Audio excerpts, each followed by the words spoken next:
Finely crafted and precisely tuned, the Buffalo Bills have put together football's deadliest arsenal. Notorious for his itchy trigger finger, Jim Kelly has plenty of live ammo. With the game's best all-purpose weapon, Thurman Thomas, along with Andre Reed and James Lofton, the Bills' offensive firepower is among the best ever. While some of the critics have taken their shots at Buffalo's defense, it's still loaded with Pro Bowl stars who are coming on strong again. Led by the dominant Bruce Smith, the Bills can wrap up the home field throughout the playoffs tonight and can set their sights on the trophies that eluded them so narrowly a year ago. Between the Bills and the Raiders, we'll talk about it next on NFL Live.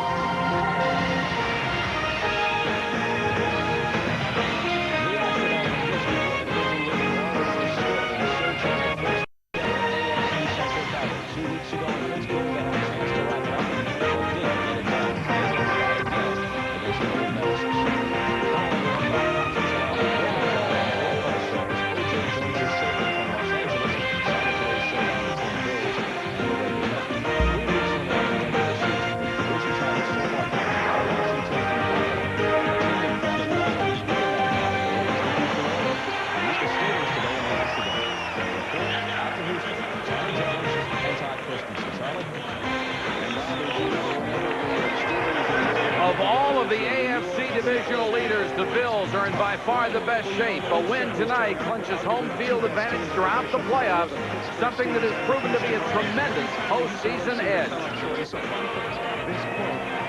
Good evening, everybody. I'm Mike Patrick, and it's great to have you with us. The Bills come in with their fourth straight AFC East title, and the offense has carried the load, with stars like Kelly and Thomas and Lofton and Reed all trying to get back to another Super Bowl.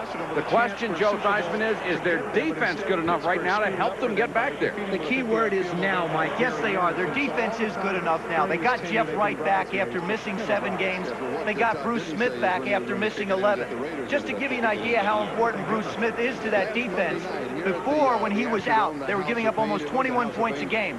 With Bruce Smith back, they're giving up only 17 points a game. They are much improved, and it's allowed Cornelius Bennett to go back and do the things that he does best, wreak havoc on an offense. The Colts fired Ron Meyer after a terrible start, but it hasn't gotten much better under Rick Venturi, and one of the reasons, 16 players on injured reserve, 12 of them on offense.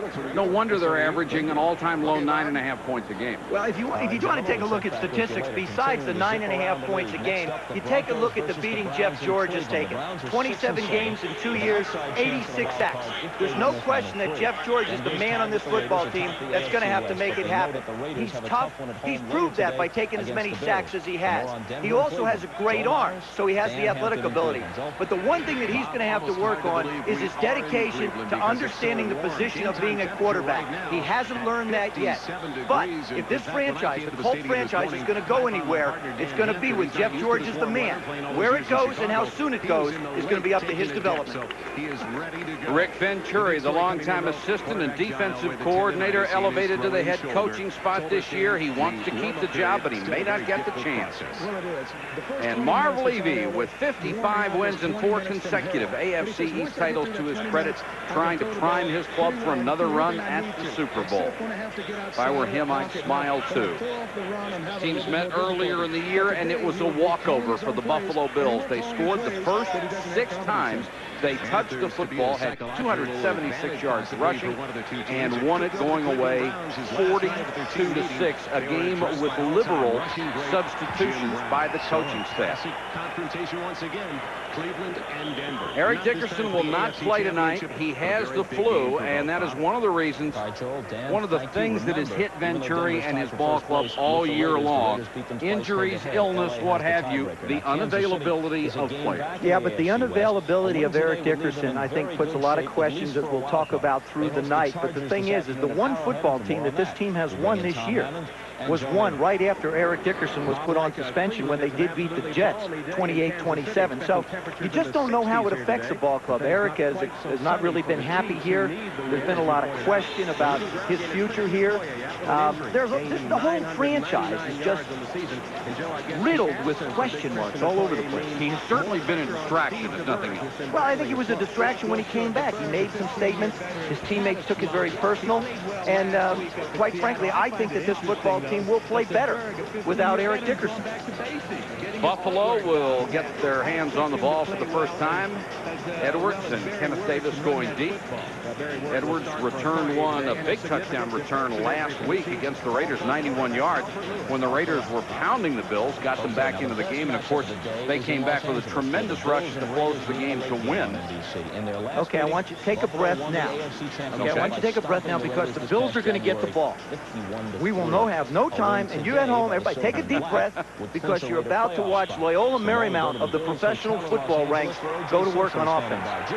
Dean Biasucci to kick it away. Davis and Edwards wait at the 4-yard line. And 52,000 on hand for a team that has won only one game all year. Davis to charge deep. He'll down it there. Take a look at the McLean Deluxe starting lineups. Jim Kelly having a wonderful year for the Bills. Club record for completions, yards, and touchdowns. He's ranked #1 in the AFC. Thurman Thomas, the most dangerous back in football. He leads the NFL in rushing coming into the weekend and catches by a running back. Up front, Will Wolford has been their most consistent lineman. Made the Pro Bowl for the first time last year.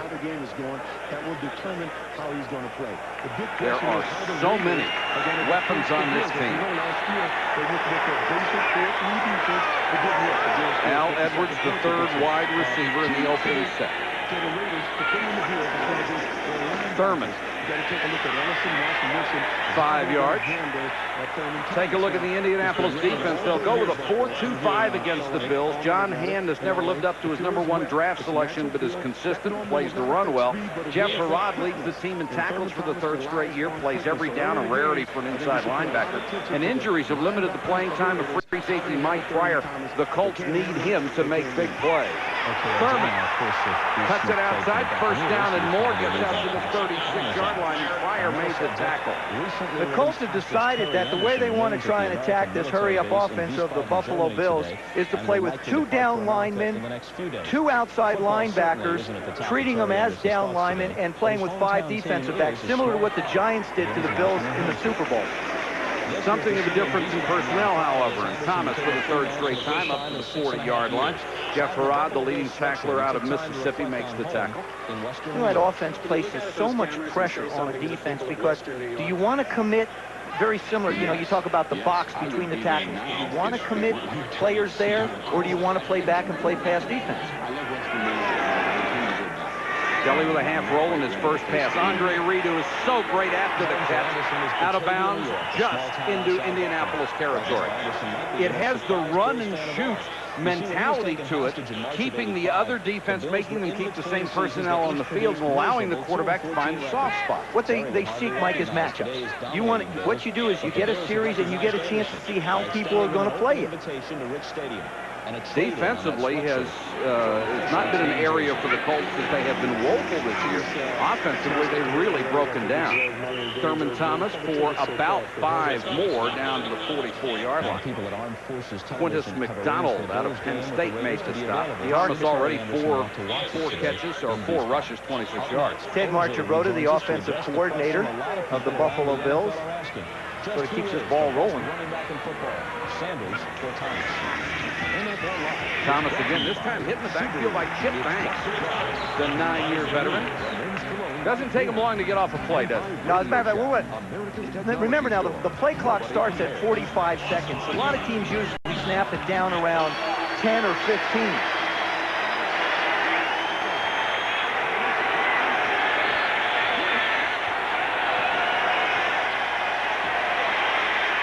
Kelly out of the shotgun, incomplete. Flag is down. Interference called on John Baylor, the strong safety.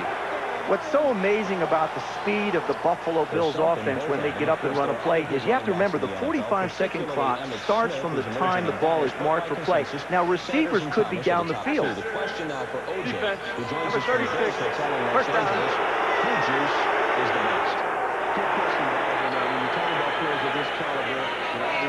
There it is. Number 36, Baylor, and Andre Reed. Just lock him up. Yeah, he got him. That's what's known as being in your shirt. The Bills racing along on their opening possession. And around Andre Reed. 30, 23. Big shot there, but it's another first down. Pryor hit him along with Jeff Herrod. Gain of 16. Well, you run Thurman, you run Thurman, you run Thurman. Now watch the right side of your screen. See the defense react? All the tackle has to do, Ken Hull, actually he's the center pulling out, is just shield the linebacker, and Reed makes the turn. It's 11 times this year that Andre Reed has run the football, and he's been quite successful with it. Now Edwards with a good downfield block, and another first down. Thurman Thomas dances off the right side, cuts it back. 13-yard line, very close to another first down. Herrod again makes the tackle. This is where I think the Colts can slow down that offense because they don't have as much field to defend. They can now commit some more people to the line of scrimmage to try and slow down Thurman. And Thurman took a shot on the last play and is down. He started the weekend as the leading ground gainer in the NFL with 1,373 yards. Sanders and Emmitt Smith both passed him today, but he only needs 68 yards to get it back. He might get 68 on the opening possession. As he cuts upfield, he makes the move. And you'll see him, he gets hit right in the knee. Gets bent over a little bit. Gets nailed in the back. I mean, you can almost pick the spots that people hit him. Very good pass receiver, and he's had a lot of practice doing it. And I haven't, so I don't know if I'll be... Herrod comes in from one side. I think I can get the job done. Mike Pryor comes in. They've known each other a long time. Imagine this. They played for the same college team. Of course, Marv Levy's very concerned. He wants to get the home field advantage, but he doesn't want anyone hurt going into the playoffs. And the offensive line of the Buffalo Bills wants to get Thurman Thomas the rushing title. He's made a deal with them. He gets it. He gets that title. The offensive linemen get a bonus. Of course, we're looking at a matchup next week where the Detroit Lions with Barry Sanders go up to Buffalo to play. He's also considered making a deal with the defensive guys, saying, listen, if you do a good enough job on Barry, I may include you in the bonus package.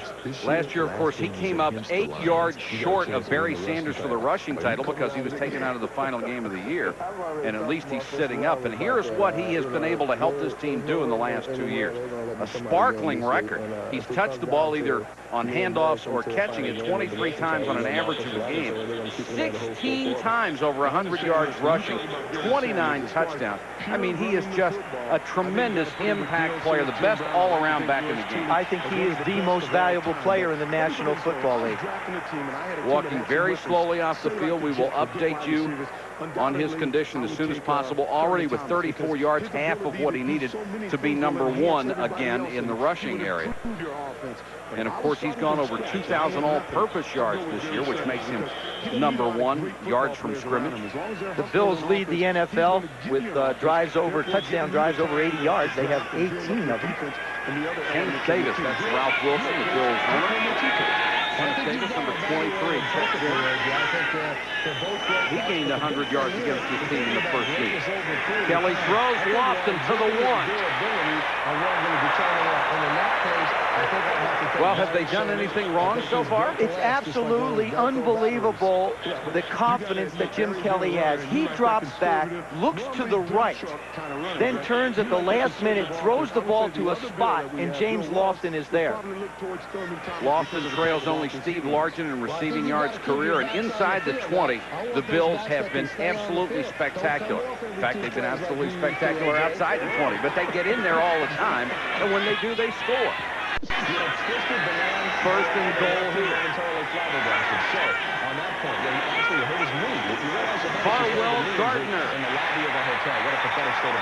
And no touchdown signal, stopped short. That is a psychological lift for the Colts. They finally have stopped them a little bit. They try and run a little trap up the middle. Radicek fills. Big hit, Haraj fills. The two linebackers come in and squeeze the middle. We continue on with our merry crew. It seems to be the consensus that the Redskins are the best team. See McKellar come in to try and get the trap block. It won't happen. Buffalo actually huddled up this time, so second and goal.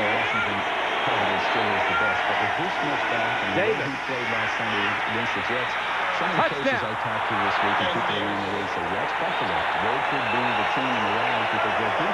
So Buffalo takes 5 minutes and 4 seconds off the clock on its opening possession, drives 80 yards, and scores. Run it the same place, right up the middle. I mean, you've got your all-pros there. You've got Ken Hull at center, Richter at left guard, of course, Glenn Parks at right guard, and they just make a little bit of a hole. Kenneth Davis with his 4th rushing touchdown of the season. And Scott Norwood, who got a vote of confidence this week from his coach, Marv Levy. He is his kicker. Will go for the point after. Struggled a week ago before hitting the game winner in overtime, but converts the point after. Opening possession. The Bills have scored and lead by a touch. Well, if they a luxury car says a lot about its owner. Mine says I'm witty beyond belief. Mine says I'm more European. Mine says I'm the product of superior genes. A luxury car says I'm so successful I can go into debt. I'm much more handsome. Cosmopolitan. Another pathetic sheep following the herd. Says a lot. I'm irresistible. Powerful. Stylish. Sexy. Dynamic. The all-wheel drive Subaru Legacy. All it says is that you bought a great car and you can still pay your mortgage.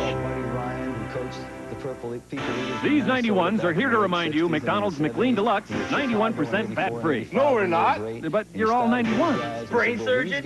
Not. We're here because McLean Deluxe is 100% delicious. With a Diet Coke, it even satisfies Big Jeff Right. Right? Right. It's 100% delicious. So why 91? And then again, why not? The unforgettable taste of McLean Deluxe at McDonald's today. I think there may be just a little weakness there in the speed.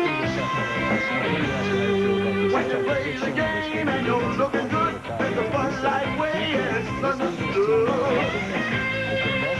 If you're into looking good, get into Bud Light. Clean, fresh taste won't fill you up, never let you down. You taste it, feel it, know you got it right. Everything else. It's just a light. Bud Light. Just a light. They were the best that I faced. The Eagles. ESPN Sunday Night NFL is brought to you by Subaru. It's what to drive. By McDonald's, getting more for your money. That's McDonald's today. And by Bud Light. Everything else is just a light. Buffalo, as is their wont, opens in a hurry. 7-0, 9:56 to go first quarter. And a beautiful drive. They take the opening kickoff from their own 20-yard line and march 80 yards in 5:04. Running and passing, both very effectively. Remember, the first time these teams met, the Bills scored on their first 6 possessions. And this is Brad Deloiso, who does the kickoff duty, kicking to Clarence Vernan and Sammy Martin. Martin, 8 yards deep. He'll keep it there. The Colts will start from their own 20-yard line. Colts offense is dead last in the NFL, but strong-arm Jeff George is their future this year. 10 touchdowns, 12 interceptions. Bill Brooks has been his favorite target. He needs only 8 catches to pass Lenny Moore for number 2 on the team's all-time list. And one of the major concerns is a line destroyed by injuries. Kevin Call has been the only man in his spot to start each game. Clark and Manoa will start in the backfield with the absence of Eric Dickerson. Tonight because of the flu, earlier because he was suspended. Manoa the up man. Clark out of Nebraska deep in the eye. And George to throw on first down. Up to Clark. No gain. Nice job coming up from the secondary, Leonard Smith. Well, I'm still impressed with that Philly defense. So Buffalo defense, Bruce Smith is back and disrupting people again. Last season's Defensive Player of the Year, 78 sacks and 75 career games. A great set of linebackers with Shane Conlon leading tackler, 3 of the 4 Pro Bowlers, Conlon 3 times. Nate Odoms is a Pro Bowl level corner who gets the most respect from passers who try not to throw where he is. And there is Bruce. He's not 100% yet. But Bruce Smith at 80% is pretty good. George on the delay. Clark picks up about 9, and there will be a face mask on top of it. Darryl Talley made the stop. It looks like Talley may have also been the guilty party. I like what the Colts are doing, though, Mike. They're spreading them out. I mean, they're really giving the Buffalo Bills a little bit of a dose of their own medicine. That means face mask, by the way. Drill a 54-yarder to make that score 10-3 at halftime. The Oilers leading the left part of your screen. The victory would finally wrap up their first ever outright That looks like a 15-yarder, and it will be. Has been struggling, and they go on the road. As Talley grabbed hold and hung on. He was so thrilled last year when he was sent to the Pro Bowl by Art Shell. Each coach can name one player, and Talley said he was very proud of that. He said it was more gratifying to be picked by him because there could have been 750 other guys that could have gone. And normally head coaches will pick a player from their own team, too. First down Colts to 44. Houston by 7, 10-3. Clark cuts it to the outside. Out of bounds. But got about 8. The update on Thurman Thomas is an injured ankle, a sprain, and unsure whether he will come back in the ballgame. You know he wants to. Not only chasing the NFL rushing leadership, but he is chasing Marcus Allen's all-time record in yards from scrimmage. Yeah, but you know the coaches know that they're also chasing a world championship, and they want him available for the playoffs. They're already there. They don't want to hurt anything going in. 2nd and 2 for the Colts. Of his generation. Today he was hit on nose tackle Lorenzo Freeman of the movement in the Colts backfield, and Clark dropped. Another flag goes down. Carlton Bailey. Looks like he had a hand up around the face mask. We'll check it. Well, that won't happen. It'll be illegal motion by the Colts. In 7 quarters, as the There's no foul in the play. The back that moved, reset. He was the only man moving. 2nd down. 11 games before he was hit. He has to reset for a full second. Yeah, exactly. And here's Venturi signaling the face mask because it looked like Bailey had gotten it at the end of the play. You know, you really have to admire the job Rick Venturi and his staff has done. When Ron Myers was fired, Leon Burnett went also, was the offensive coordinator, and they have not replaced those 2 guys on the staff. So really, here's a guy who's trying to coach against probably the most potent team in football with only 6 coaches. I mean, that to me is the job. There's just so much work that these guys have to try and do, and there aren't enough hours in a day. Exactly.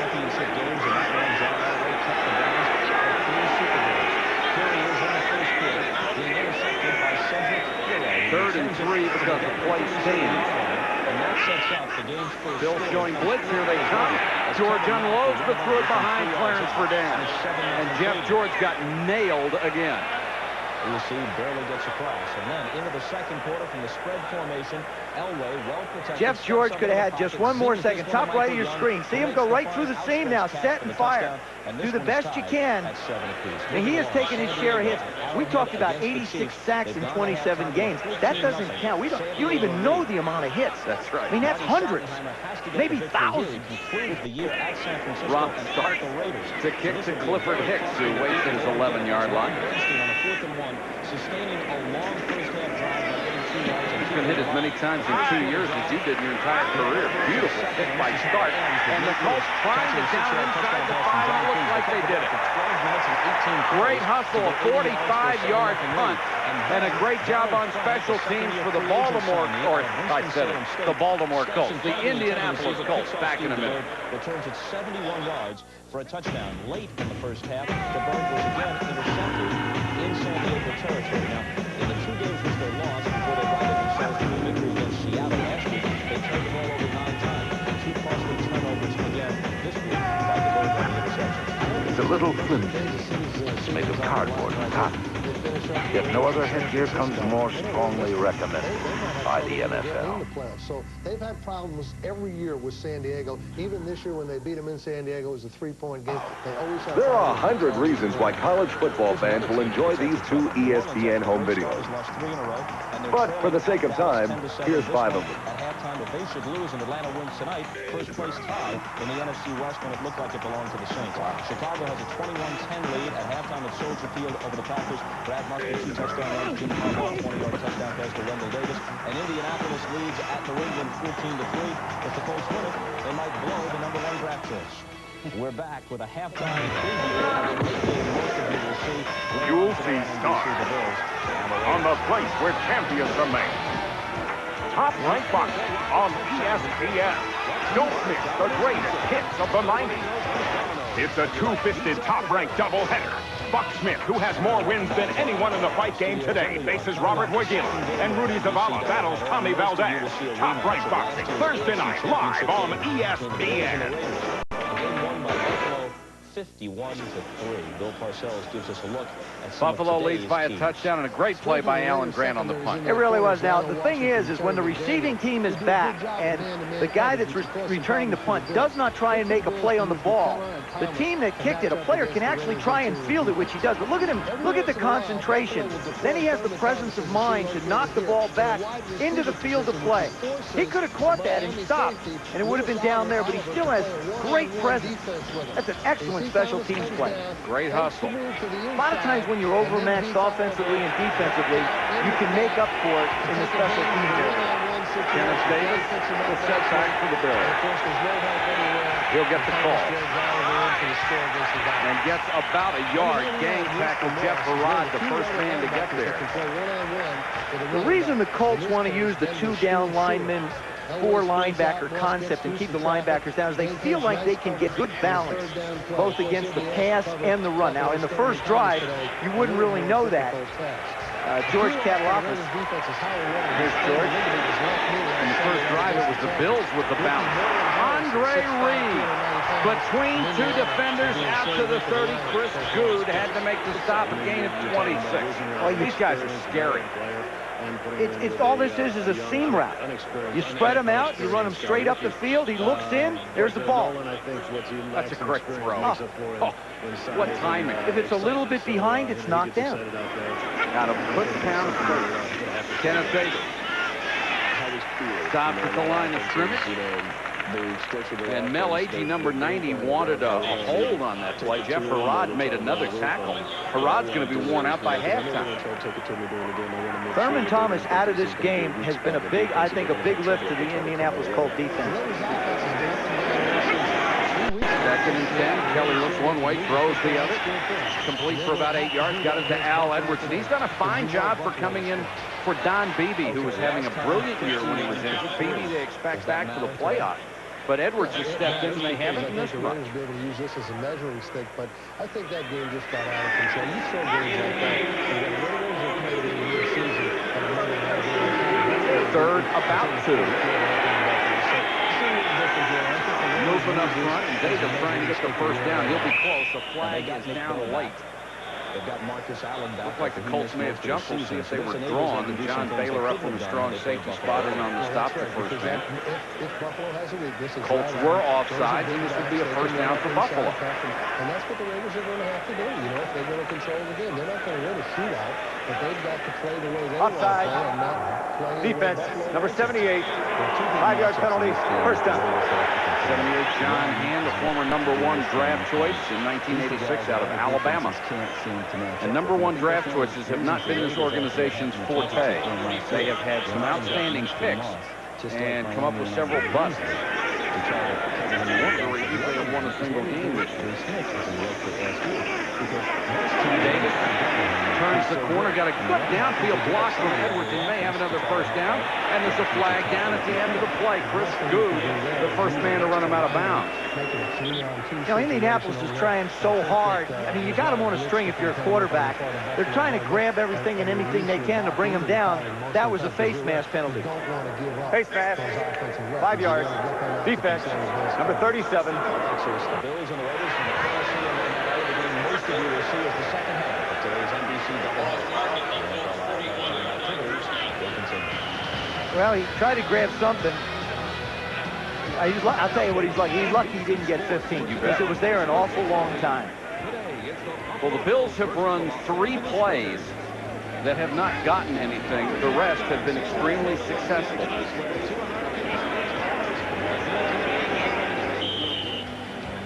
Bills on first down, 5 times out of 9 they gained more than 4 yards, and that really puts the other team in a hole. Davis, great cut. Down to the 30, down to the 29. It will be another first down. They ought to make the Bills play on grass, and other teams can play on turf. I mean, Thurman Thomas, Kenneth Davis, they cut on dimes. You got 7 days to recover, even Give you from the change. AFC Championship game. So this week, the Los Angeles Raiders players and the coaches have This only is looked surgery ahead. so far. Another end around to Reed. Split 2 tackles, picked up about 5 yards. Even when the play doesn't look good, they get 5 or 6. And they just keep coming at you. Thurman with a little smile on the sideline without the best all-around back in football. Elijah Pitts right next to him. Elijah went out and looked at 15 backs before they settled on drafting Thurman. Pretty good choice, I think. Yeah. Elijah should get a bonus. He's a pretty good running back. Davis, another first down and more to the 15, running hard to about the 13-yard line. Game tackle there. What a job Will Wolford, the left tackle, did. Holy mackerel. Watch this, number 69 takes Mel Agee out like for dinner and lunch. And barely gets back before Davis hits the ground. Another first down, Buffalo from the Indy 13. Davis runs into trouble this time. John Hand has it. Dalwizo hits it hard. Napoleon McCallum and Jamie Holland are back, and Dalwizo booms at 8 Boy, and yards this is deep. a quiet 52,000 people. We haven't seen this happen all year. That's a great signal. We are clawing for any. Rick says, claw at anything. I don't care, just claw at anything. There's their offensive line. It's only allowed 2 sacks in the last 3 The games. best in the NFL are the Bills. Lofton, touchdown. The best center is Montgomery, standout right guard, the former Bangor right guard, right tackle. Shorty putting back into interception problems. He's coming off a bad game at San Diego. Raiders did win it. Smith and Cobras. This has the unmistakable look of practice. It's almost like what we call 7-on-7. That's when you just line up without pass rush. That time they tried to blitz. Outside receiver James Lofton. Little hard inside move on Chris Good, and that's it. Did what he could to try and knock the ball away, but it wasn't enough. Lofton closing in on 700 career catches. He would only be the 4th player ever to have that many. Norwood with a point after. And the Bills have executed 2 marvelous drives and lead it 14-0. With more power than standard cordless screwdrivers and 40 inch-pounds of torque, the Black & Decker Power Driver is more than a match for any job. The Black & Decker Power Driver, one power tool that really pulls its own weight and then some. Imagine being born with the ability to meet any challenge expertly. That's the wonder of the Maxim XI from Minolta. With the experience of professionals programmed right in, it responds to any change of speed, or light, or distance automatically. For ultimate performance, the multi-talented Maxim XI, born experienced, only from the mind of Minolta. Making a sports card seems mandatory to mention how fast it can go. Instead, why not mention the things you shouldn't mention about a sports car? A strong weld, over 24 safety features, all-wheel drive, engineering that endures. Still, if it's speed you want, we promise, with the Subaru SVX, you'll be able to use most of the speedometer. Subaru, what to drive. The quick finish power sander from Black & Decker. To do as much as easily, your hand would have to move at 15,000 strokes per minute and be equipped with a handy on-off switch. The quick finish power sander. A powerful gift idea from Black & Decker. The Los Angeles Rams, Jim Everett, hungry to fire up his troops. The Seattle Seahawks, ready for this Wild West shootout. Big Out, next Sunday. It's Sunday night, Big Out, ESPN.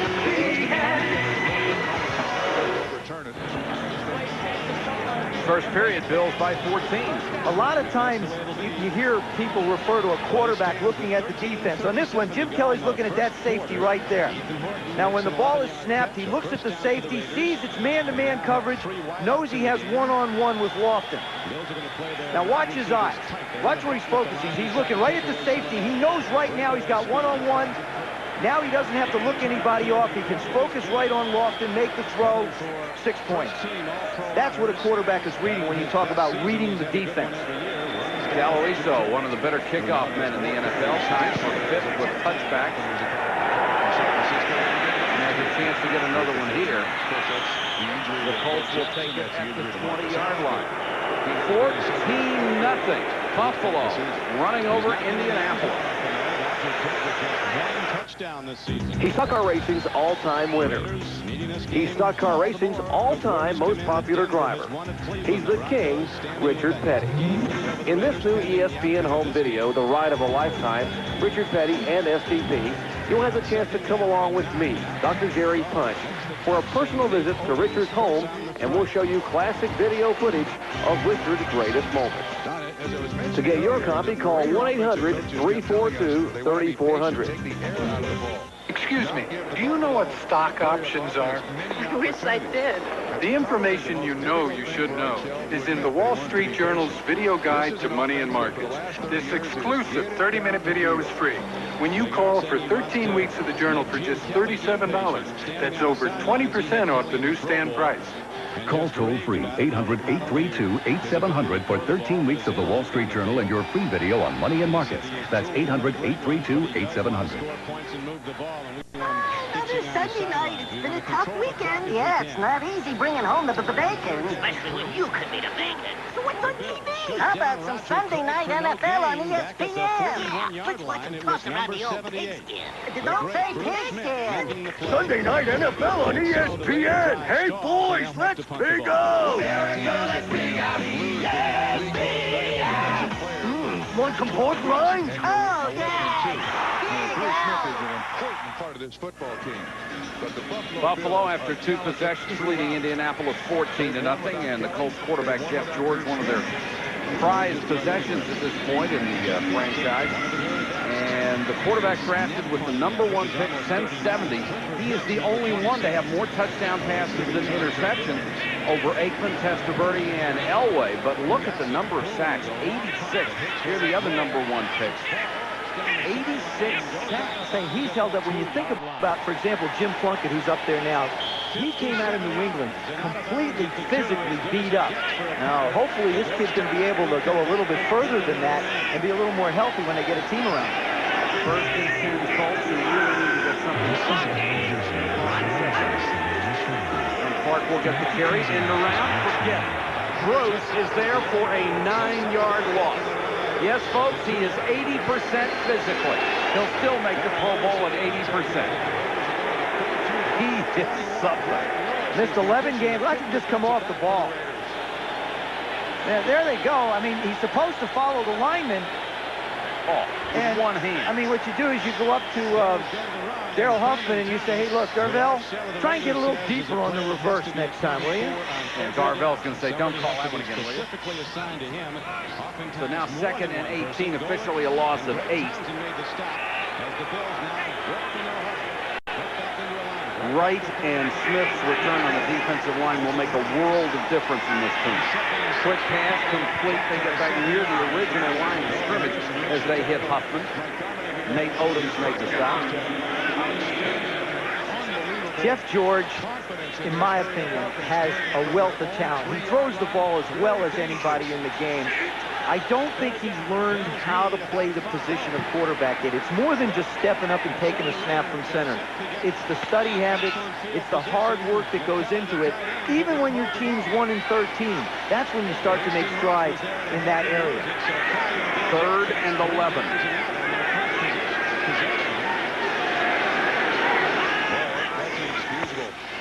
coverage, under pressure, a little shovel pass. But it doesn't work as the Bills really come back on defense. Odom's up from the corner, and then Bruce Smith recovered to make the stop. A well-designed play, but an excellent defensive reaction. I think if he had cut back inside and stayed with his blockers, he might have been able to pick up the first down. He just thought he saw daylight outside. You can't ever criticize a running back for running the daylight, but it wasn't in.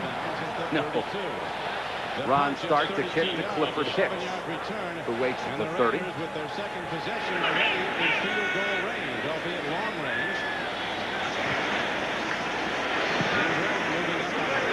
Another good kick by Stark. From the 28 makes the first man miss. Got a seam. Hicks to the 17-yard line. A 49-yard punt and a return of 55. Keith Taylor made the saving tackle.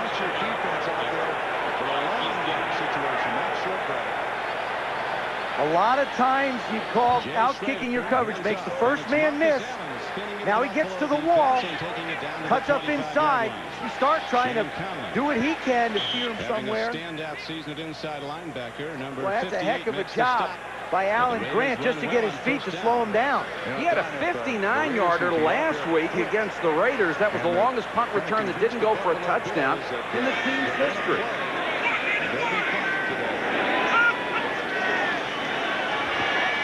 Kelly over the middle and dropped by Andre Reed. You will not see that one very often. Oh, and he knew he had it, too. Kelly right on target. That time, the touchdown pass to Lofton, they tried to blitz him. This time what they did is they went back to double coverage, covered the outside people. Kelly knew he had Reed going down the middle, but the linebacker just does get his fingers on it. Quentin McDonald. That deflection may have been enough. Davis, not much. Stopped at the 15-yard line. Scott Radisek, number 97, was in on the stop. He's out of Penn State. Missed 3 games this year with a strained calf. 3rd and 7 for the Bills in the hurry-up, still in action.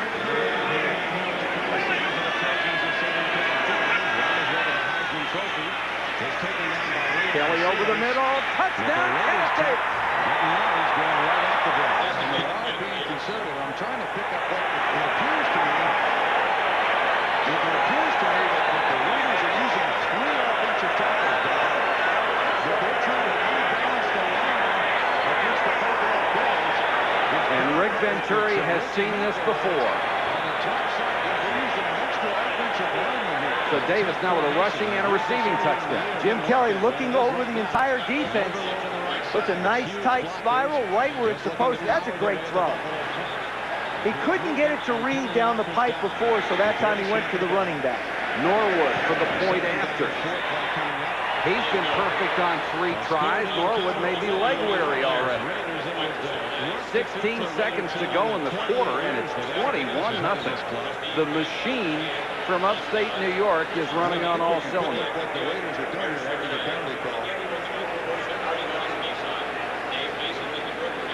Jim Kelly back in the shotgun.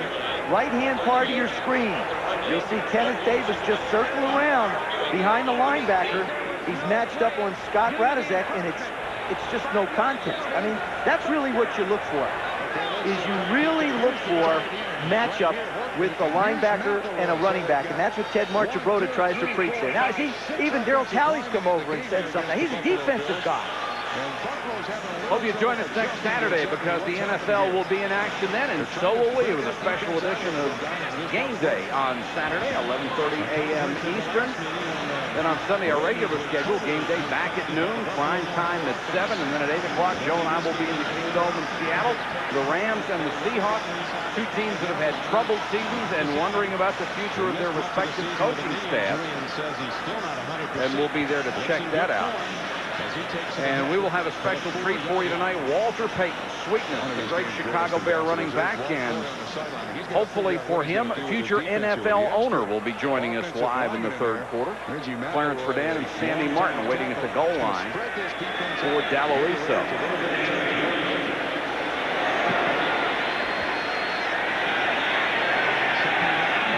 will have another touchback.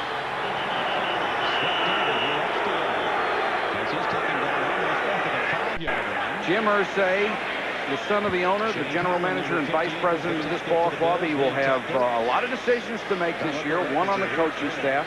They should have the top 2 draft choices in the draft coming up this year, and it's tough to go wrong with the top 2, isn't it? Well, it is also, and you talk about Rick Venturi, their coach.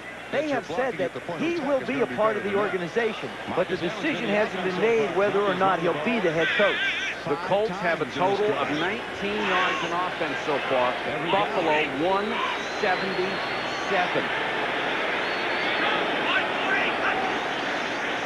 George to throw. Over the middle. Complete to Jesse Hester. Hester with a couple of good moves. Crosses the 45 to about the 46-yard line. A gain of 26. That is the end of the first period of play. Except for that one play, it's been all Buffalo. 21-0. San Diego, and they beat the Chargers. My wife sent me to Payless for some shoes. I didn't even know Payless had men's shoes. Well, right away I like the place because there's no salespeople breathing down your neck, and they got all the shoes out. So you don't have to keep saying, you got this in a 10, and you got this in a 10. For once, I get a pair of shoes I like with no hassle. You ought to call it Payless. Hurry into Payless and find these men's shoes on sale starting at just $12.99. For shoe shopping that's painless. Who'd have guessed? Payless. A luxury car says a lot about its owner. Mine says I'm witty beyond belief. Mine says I'm more European. Mine says I'm the product of superior genes. A luxury car says I'm so successful I can go into debt. I'm much more handsome. Cosmopolitan. Another pathetic sheep following the herd. Says a lot. I'm irresistible. Powerful. Highly sexual. Dynamic. The all-wheel drive Subaru Legacy. All it says is that you bought a great car and you can still pay your mortgage. Chance to make a first impression. And by Miller Lite, it's it, and that's that. With Bob Trumpy, this is Don Trickey back at the Coliseum in Los Angeles, almost sold out.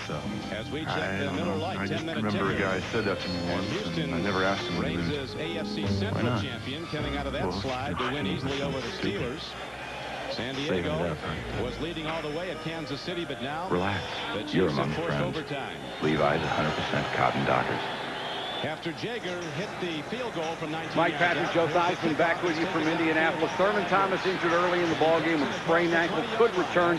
He would like to because he is chasing a couple of records this year. But knowing Marv Levy and how he likes to hold out injured players and be sure about the playoffs, I don't expect to see Thurman Thomas. Why? Why would he put him back in the game? No, I don't. Thurman Thomas is done for the night. I think we pretty well rest assured.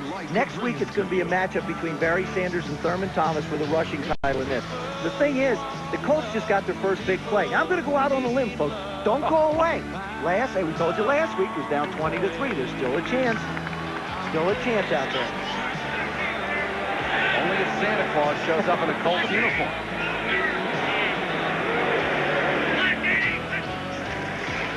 Ken Clark's a single setback. Nice hole up the middle, and he goes down to the Buffalo 45-yard line. They're going to try to do the best they possibly can to double. This is the 10th different offensive line that the Colts have had to start this year. And Irv Pankey comes off injured reserve after 11 weeks, and guess who he gets to face in his first game back? Bruce Smith. But Pankey is a quality player. He is. I mean, but he's had his length of time. I mean, it's not like he's a young pup out there, and he has to use the guile that he's learned while he's with the Rams to try and block Smith. Swing pass. Thurman Thomas in the open field, but only for the mark as the Raiders close down.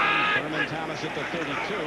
And Kelly Trump is faced with George with time over the middle. Complete to Clarence Verdun. Clarence Verdun down to the 17. 28. Mark Kelso was in on the stop along with Nate Odom.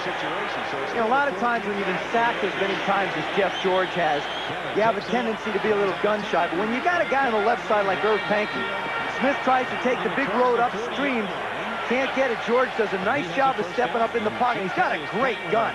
And that ball just flies by the defense. Anything of ligaments or cartilage as a Burser sack. The Bills, of course, have been vulnerable on defense this year without Bruce Smith, without Jeff Wright. Take away 2/3 of your defensive line, and especially the quality of those players, you will be vulnerable. There's the quarterback with that Clark. linebacker mentality. Back to the offensive line for the Colts for a second. The worst deal they made was picking up Bubba Paris, because Bubba Paris on one play wiped out their two best offensive linemen. Ray Donaldson broke a leg, and Pankey got an Achilles heel out of it. And then they cut Bubba. Bill Muir, the offensive line coach, I mean, he should really have one of those bags on his side, like those MASH units, trying to hold everybody together. Talk about earning your keep. They had 5 guys who could stand up last week. Pat Beach, the tight end, would have been an offensive lineman had anyone else been hurt. 2nd and 9 here.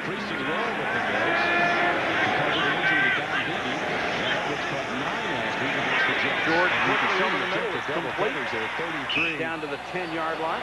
Eddie Anderson of the Raiders is underneath that receiver. Bill Brooks quietly having an outstanding career with this team. Only needs 8 catches, now 7 to pass Lenny Moore. Saw what happened to Jerry Ball a couple weeks ago on the chop block. Bruce Smith got it last week a little bit against the Raiders. This is a pass. But you know the difference there? Is that's not a chop, because Pankey did not have him engaged.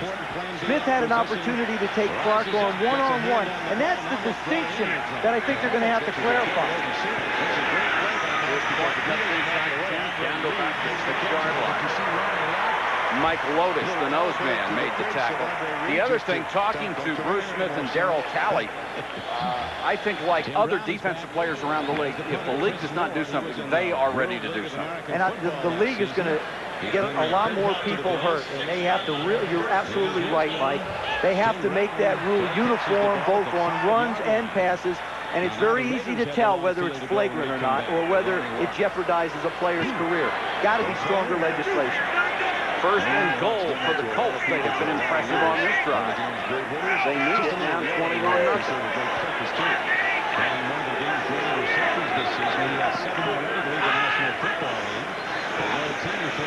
George sack.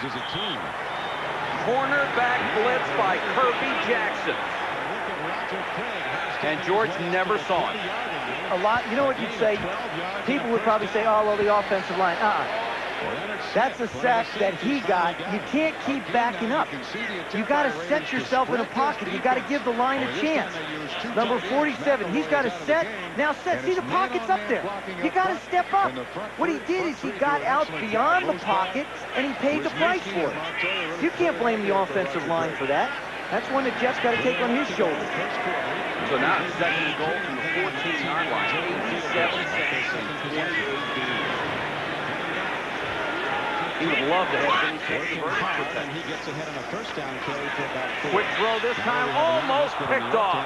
Intended for Verdun, and Oden's got his hands on it. Big play for Kansas City. Once they trailed 14-0. Then off this play-action fake by the replacement quarterback Mark Vlasic, and then the 16-yard touchdown pass to Harvey I was talking about on the play before. Now, that time you saw him set. As he goes back in the pocket, we stop it right there. Stop it. You see, there's a pocket. He's got a place to step up in. It's a 3-step drop. Now he'll continue to go back here, and the corner will come around on the outside. You've got it. The object is to have them be tough up front and give you a place to step up into. Go to the shotgun on 3rd and goal from the 14.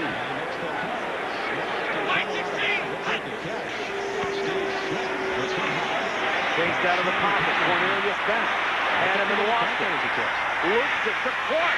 These guys go right back Clark to the 5. Great presence of mind there by George under tremendous pressure. A little shovel pass. The mother of invention. How about this? Now he's almost out of field goal range. Does a nice job of moving. He says, I can't get there. Here, you take it. Yeah, the Colts are giving the fans something to cheer about. You're going to go for it on 4th down, and you're down 21-zip. Heaven forbid. Uh-oh. Now they sent Ron Stark onto the field. He's the field goal kicker. Rick Venturi wants a timeout. If he goes for the field goal down 21-0 to Buffalo, this crowd may get up and leave. Back in a minute. If you're trying to decide between a roomy Isuzu Trooper with incredible cargo space and a roomy Isuzu Rodeo with incredible passenger space, take your time.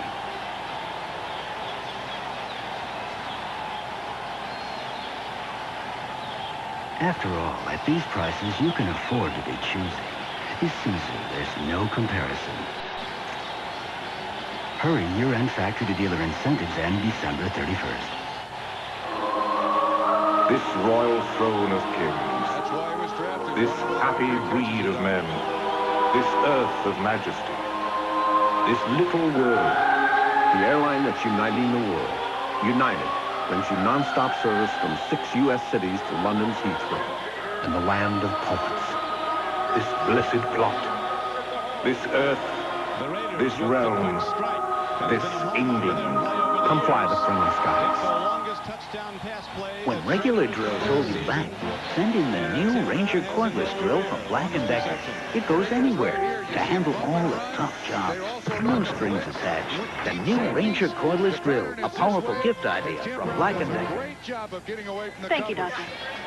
I'm not a real doctor, but if I were, I'd recommend ligament for occasional muscle pain. Still going. Nothing outlasts the Energizer. They keep going and going.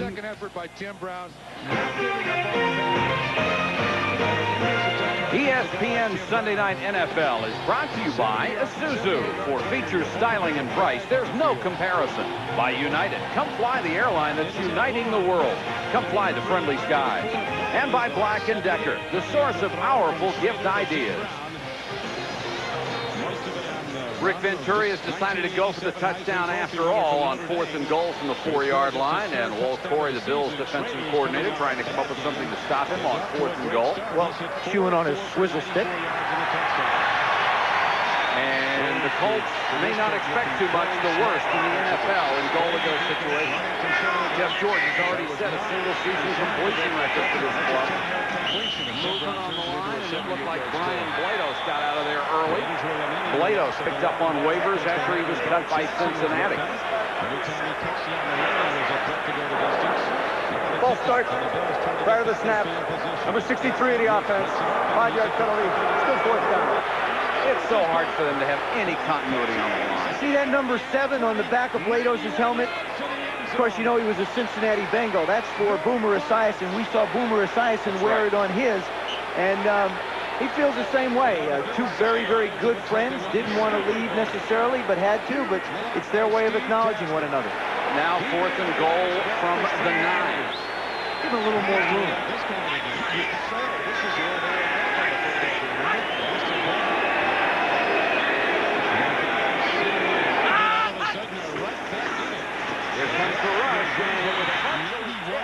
By the blitzing Kirby Jackson. Intended for Bill Brooks. But Jackson, who had the sack earlier, came hard on the blitz. And Jim Irsay, the general manager, watches another failed offensive opportunity. You can teach your kids the fun of football from the right techniques to the right attitude with the help of a great coach and ESPN home video. Michigan football coach Bo Schembechler teaches safe and fun basics of football from offense to defense and practice drills. A free phone call gets you started. Are we ready, men? Cut! Now set your feet, step in the ground. Hey, that was good. Teaching Kids Football is just one of the many Teaching Kids videos available from ESPN, all featuring proven methods from famous coaches. To order Teaching Kids Football for just $29.95, call 1-800-841-8900. Ask the operator about our other Teaching Kids videos and save $5 when you order 2. You'll also receive a free ESPN home video catalog.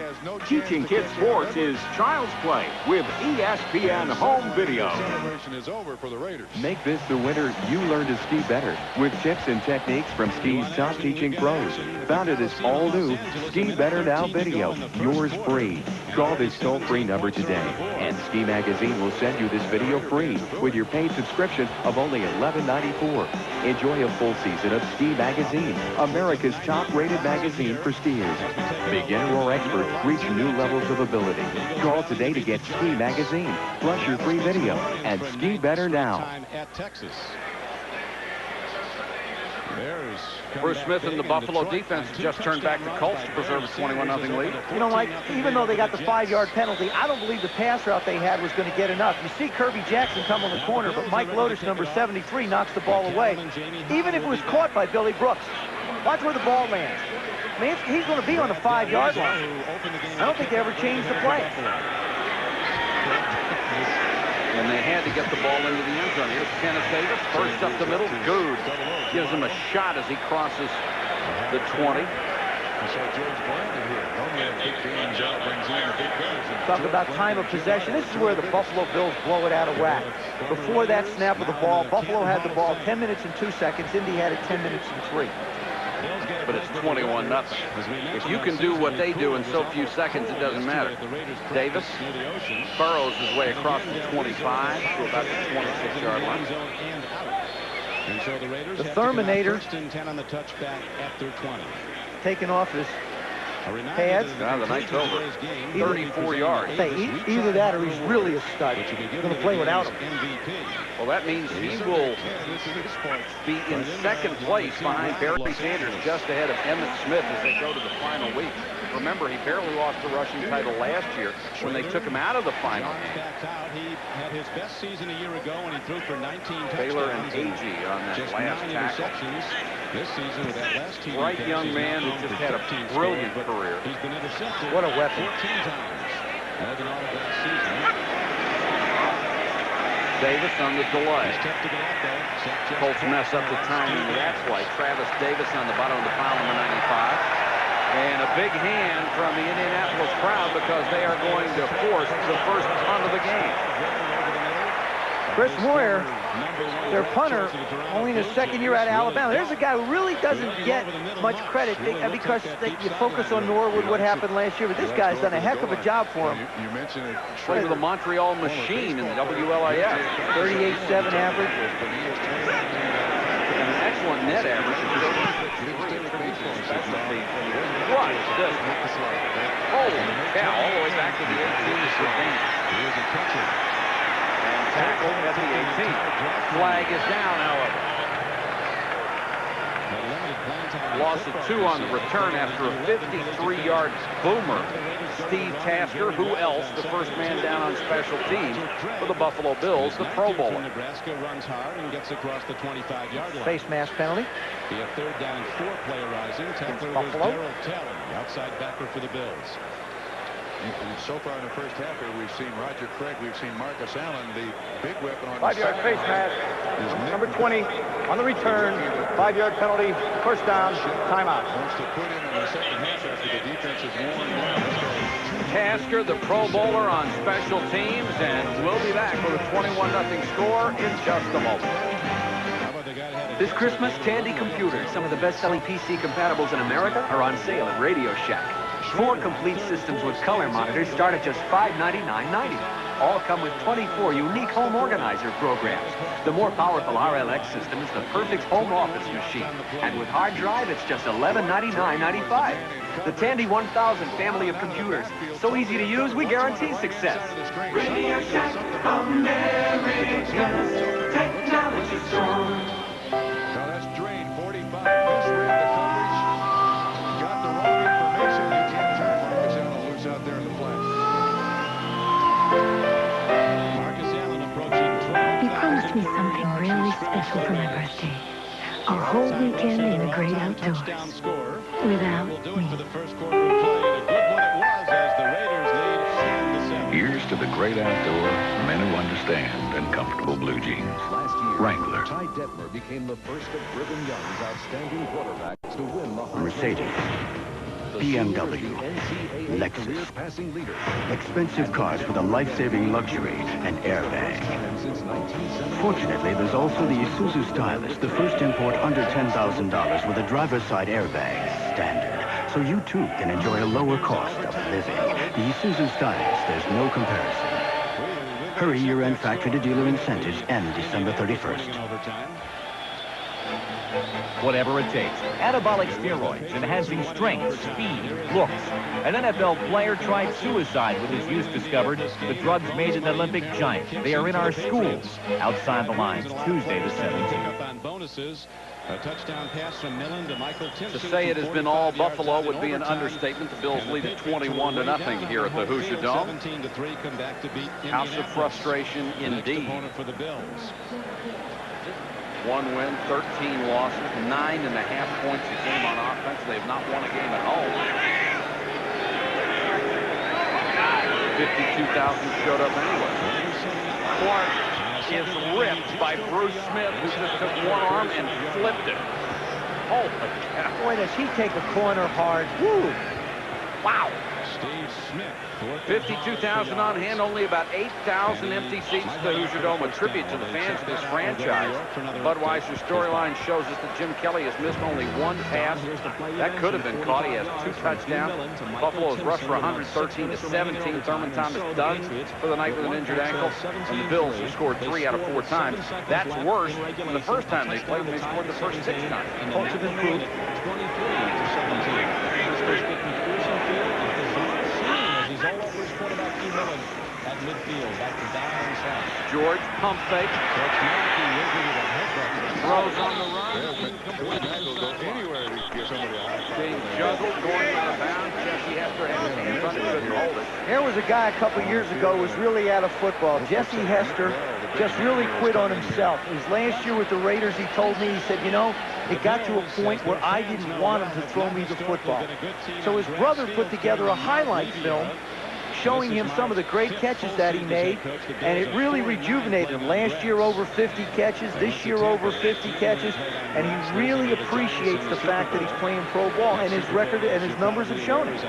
Left the Raiders with a reputation of being a hard worker, better than average speed, but no hands. Certainly he has overcome that. 3rd and 13 for Jeff George. Leaping players, and here's Cornelius Bennett getting the sack back at the 4. Darryl Talley looked like Superman leaping into the backfield, and then Cornelius Bennett picked up where he left off and got the sack for a loss of 17. We saw Darryl Talley in the first quarter go after him. There's number 56. Let's shoom!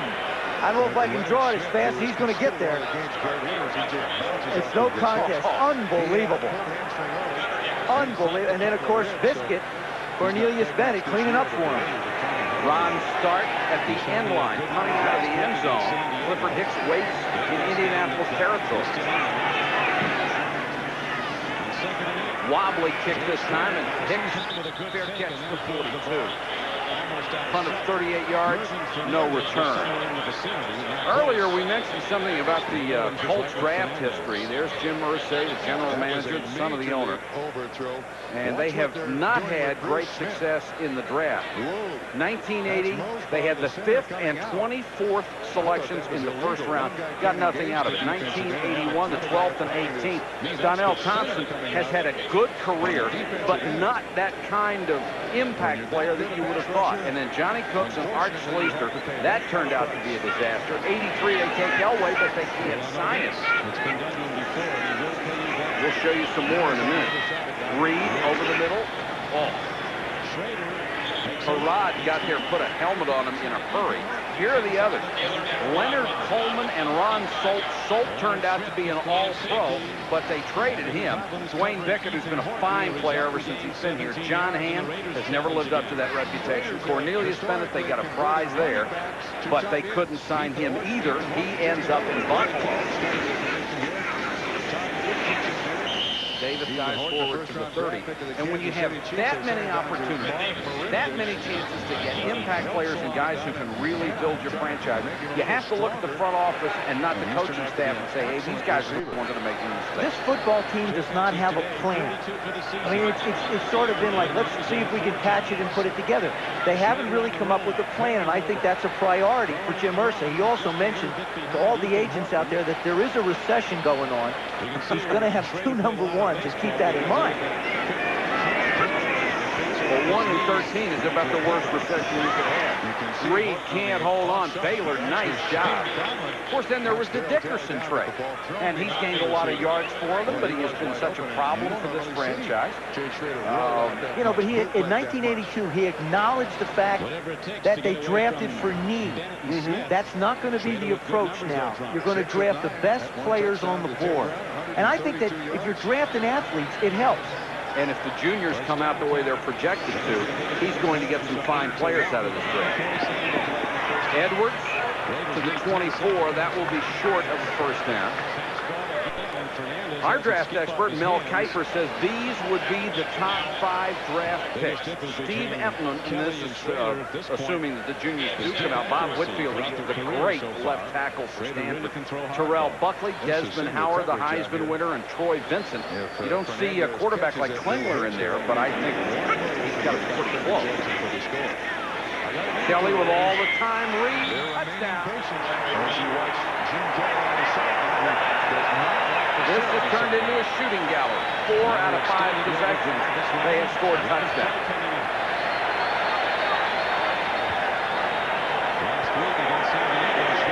It's almost a shame they can't draft tomorrow and bring him in for the last week.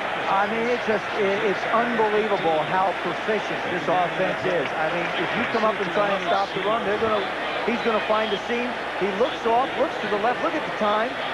Nobody in his face. And it's a perfect throw. That's not real bad cover. No. It's not bad cover, but I mean, when you're hot, you're hot. Norwood for the point after. Got it. And that beautiful tight spiral. And Reed makes yet another touchdown grab, and the Bills lead it 28-0. Iowa college basketball fans love ESPN Super Slams and spectacular plays and college hoops floops. Get it back! Gets it back to grab. 10:56 to go in the first half. The Raiders get some counsel now. Get it to their quarterback, Jay Schrader. Does that answer the question?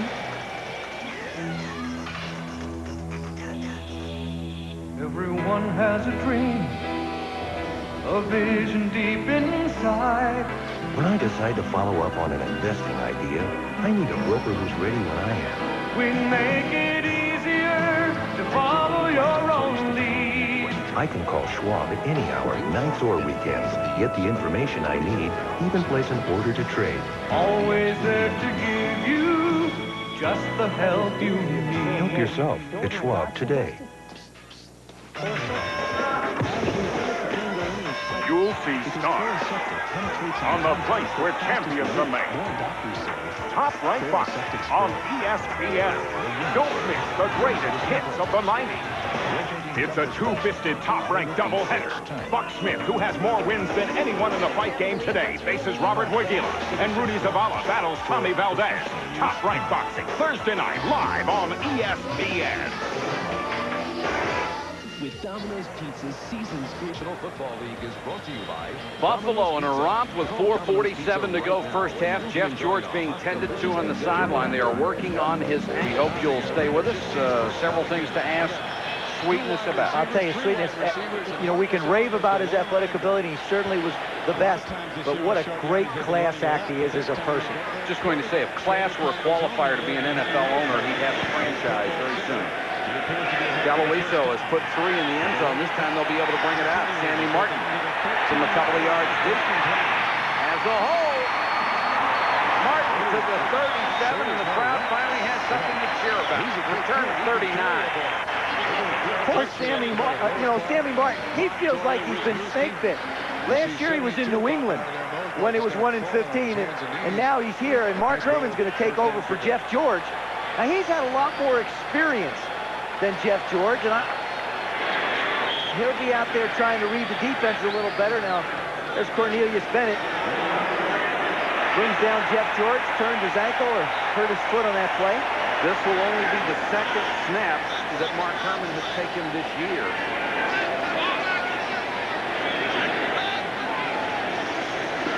Clark. Talley stacks up the interference and gets help. Conlon is in on the stop. Claimed off waivers from the Rams. Rick Venturi said he wanted to shorten the game and try and run the football. His offense hadn't been on the field very much. And when the Bills throw up 28 points, I think it's going to be a short game as it is.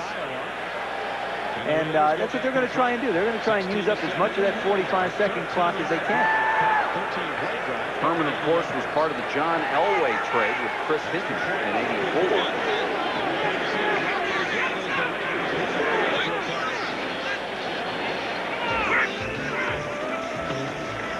Comes the blitz. Bennett doesn't get there, and Herman intended for Morosco. And Herman takes his first shot of the night. Well, that's the difference. The Bills get somebody close to open, it's a touchdown. Watch this, right part of your screen. Now, he's open. The ball just winds up being thrown behind him. Now, tight ends, they're not the most agile of people when it comes to making adjustments on the ball. You pretty much have to put it exactly where you want it for them, which is right in their hands.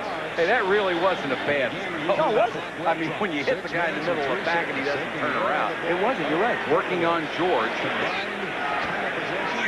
At a left elbow pass.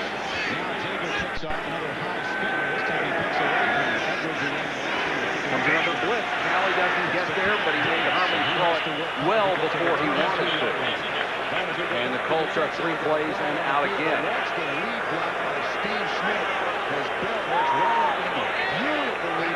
It's been that kind of year since Rick Venturi replaced Ron Meyer. And I'll tell you, there's a credit to Venturi. A lot of teams that are struggling, they fold their tents up. And it's like they're not going to... This team has not folded their tents. Somehow he's got them to come out here and at least give a good effort. If the score doesn't indicate, at least the guys are trying. Well, he's been around here for a decade as an assistant coach, and the defensive players are certainly well aware of him. Clifford hits on the run. Flip the tackle. There is a flag down. Hicks tackled at the 33, return of 10 after a low 37-yard punt. And it will be holding against the Colts. It's a 17-7 game with 10 minutes and 1 second left to go in the first half.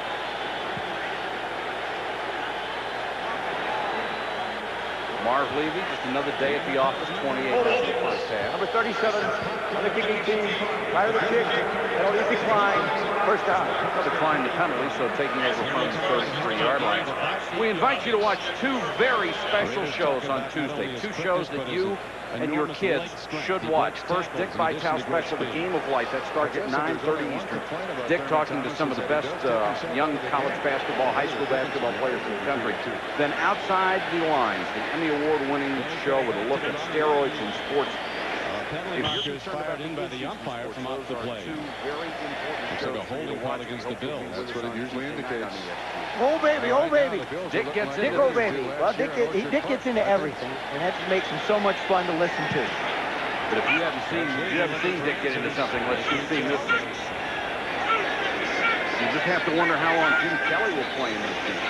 There's a busted play, and Kelly will protect himself and go down. One more of those, and we'll see Frank Wright. I don't even think he's going to take one of those. I would be pretty sure that Kelly's probably not going to play the second half.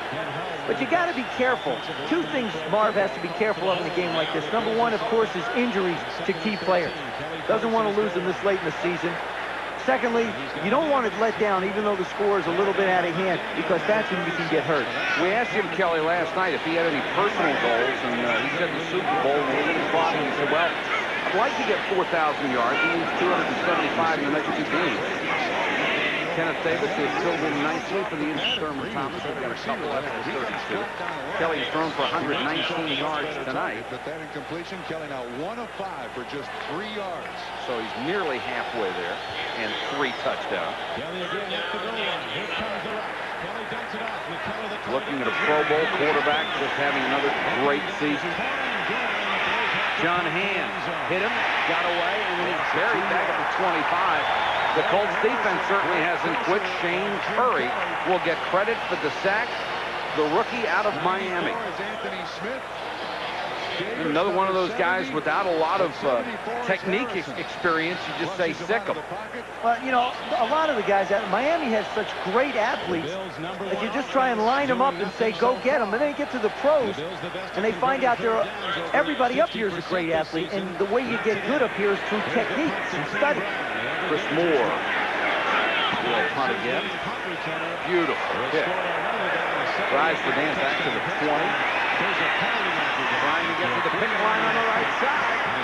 Flag is down. And so is for Dan at the 37-yard line. An 18-yard, very pretty return after another beautiful punt, 56 yards. But this one will come back a few yards. Not offside if it was holding. Yeah, I think it's a personal foul. It's a first down. Could have been one of the flag down right when the ball was kicked, and then another one down the field on the return. Not smart. Probably going to be 2 fouls. I'm going to guess they'll be offsetting. Let's do it over. We have 2 fouls on the play. 2 fouls. Holding on the kicking team. Illegal block. Number 56 on the return. The penalty's offset. We'll re-kick. Let's do it over. You're on a roll. You know, we talked about Steve Tasker and about how great a special teams player is. He's always seemingly to be the first guy down. Now watch this. Okay, he doesn't make the plays. He's clearance. Aha! I know where you're going. Hold it. Don't go over there. Come here. Wait a second. Watch this. Right part of your screen. Who's there? Steve Tasker. He's in there somewhere. There's 2 guys. Verdan, of course, last year was a Pro Bowl return man. Steve Tasker, just a consensus Pro Bowl special team player. Now he's got to do it all over again. Great way to get to Honolulu. Tasker lining up on the outside. To the far side being double teamed, and Verdan, who was the Colts all-time punt return leader. This one went above the rim of the stadium, and Verdan with a thrown to Willie 24. Chris Moore just killed it again. 51 yards, no return.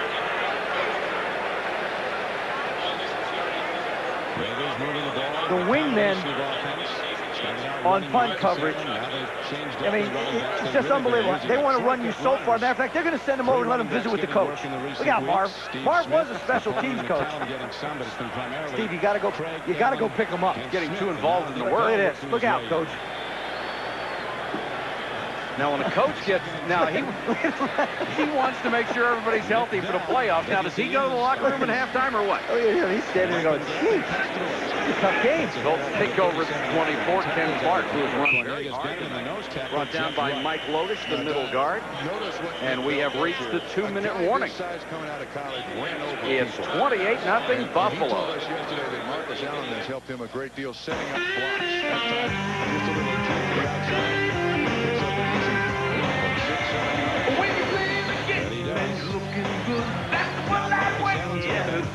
If you're into looking good, get into Bud Light. The clean, fresh taste won't fill you up, never let you down.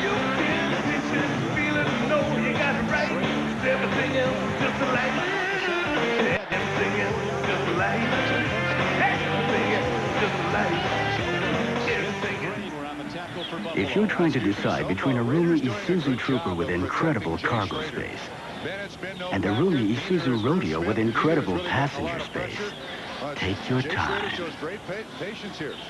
Allen just breaks up underneath. Taking on the 2 safeties. Nice 5-yard completion for a After all, at these prices, you can afford to be choosy. Isuzu, there's no comparison. Hurry, year-end factory-to-dealer incentives end December 31st. McDonald's welcomes you to Neverland from Steven Spielberg's new movie, Hook.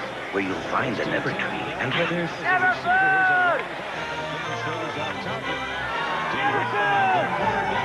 There's never food. Look, it's snowing! So in the spirit of the season, McDonald's is offering something special.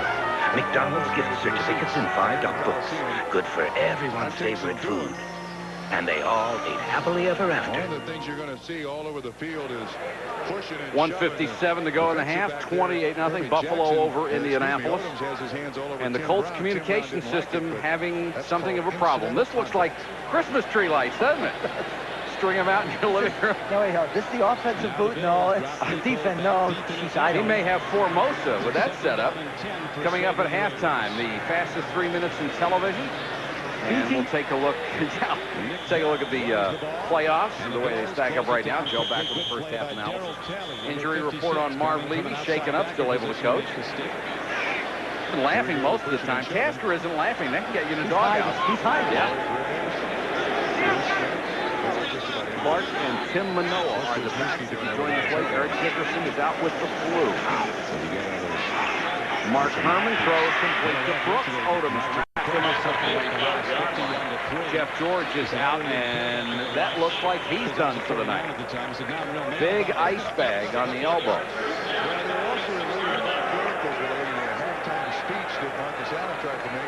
7 out of 11, 83 yards.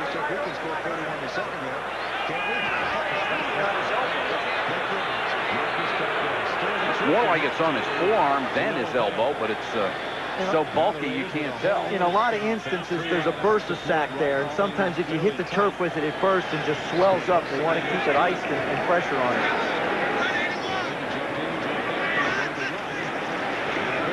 Herman with a quick out, lost the handle on the football, and he's sacked.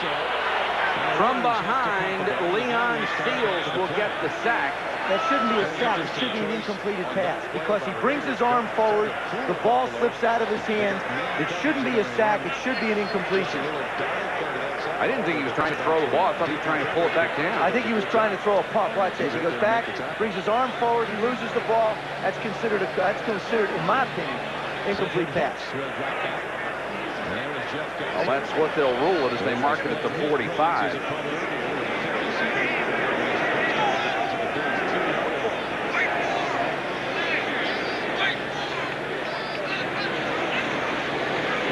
Clark, a couple.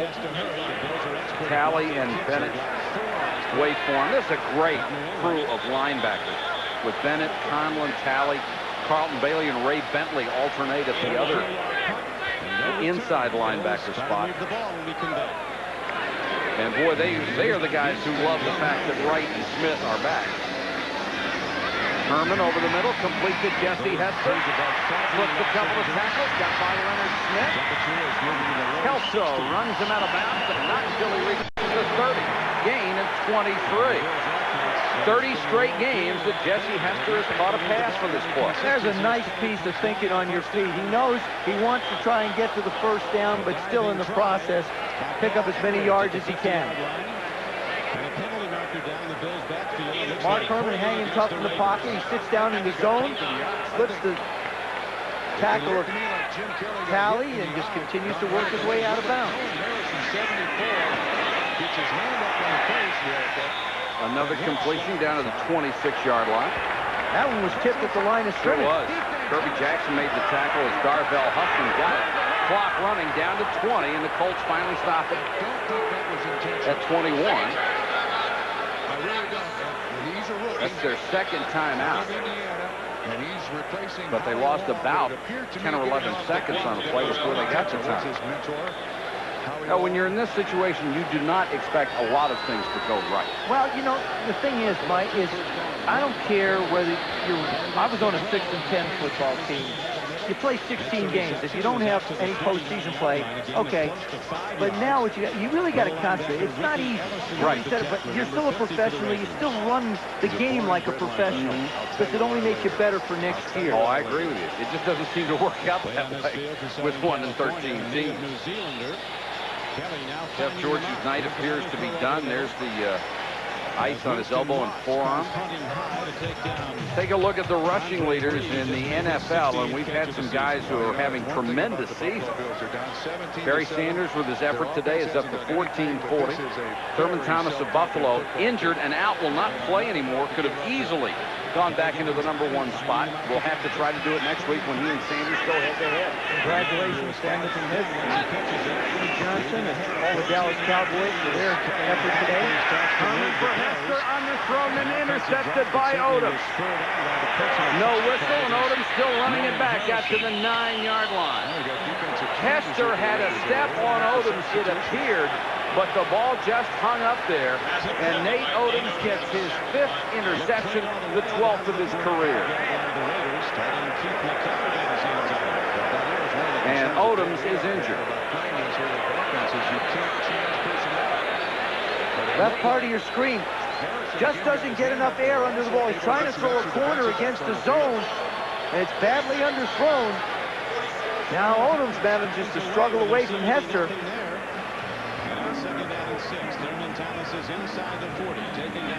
Gets pounded by Brian Baldinger. Does what every defensive back is taught to do. Go up and catch the ball at its highest point. Probably watched that film of Deion Sanders a little bit today. You see, it looked like the right ankle got caught under there. And fans can be cruel when you're 1-13. This is where they want to send some of the Colts, if not most. And when you're 1-13, even the blind dates aren't very good. Yesterday at practice, Paul Zimmerman of Sports Illustrated and I were talking to Al Locasell. There's one guy that's not laughing, but I thought that was great. And Al Locasell's line on Ronnie. Oh, we've all had him. He says he's a great tiebreaker as you watch him come in and hit Thurman Thomas. And now the Buffalo Bills will kneel down and leave well enough alone, leading 28-0. That's the end of the first half in Indianapolis. It's been lovely if you're a Buffalo fan, not so for the Colts. Let's join Chris Berman. So the 28. How he'd like to be remembered as a player when This portion of halftime is brought to you by Acura Automobiles. Experience, precision, crafted performance.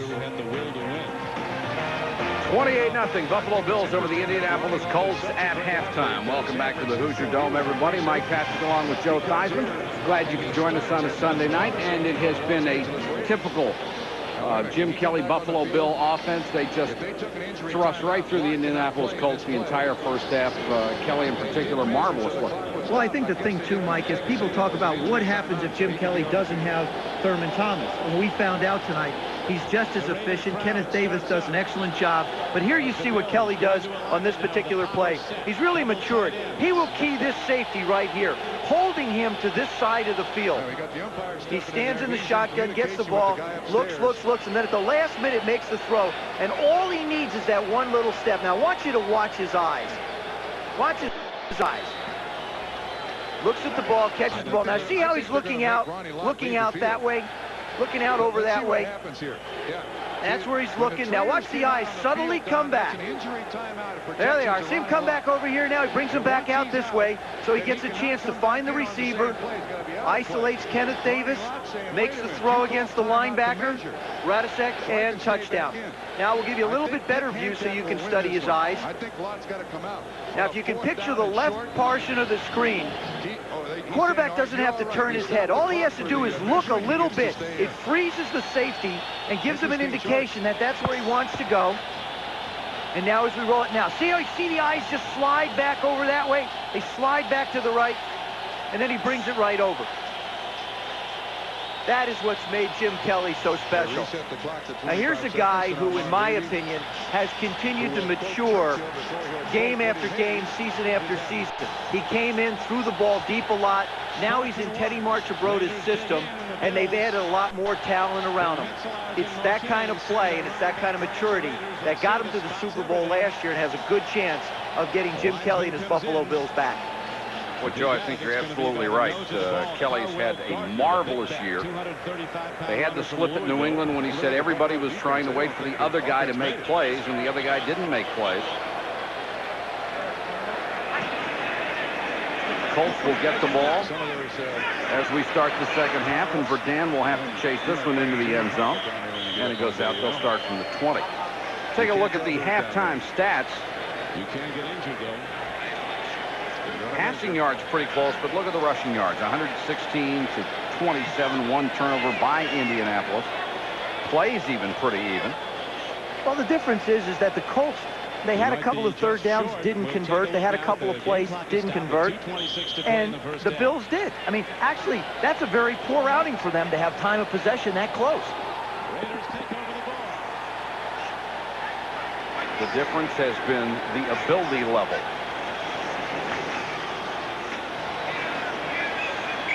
Clark will start it out on the ground, pick up a couple. It's a pleasure for us to be joined tonight by Walter Payton. Sweetness, who is part of the ownership group, trying to get a expansion franchise in the city of St. Louis. Walter, welcome to our telecast. Thanks for joining us. Yeah, it's my pleasure. Hello, Sweetness. Hey, how you doing, Joe? Good. What is life like after football?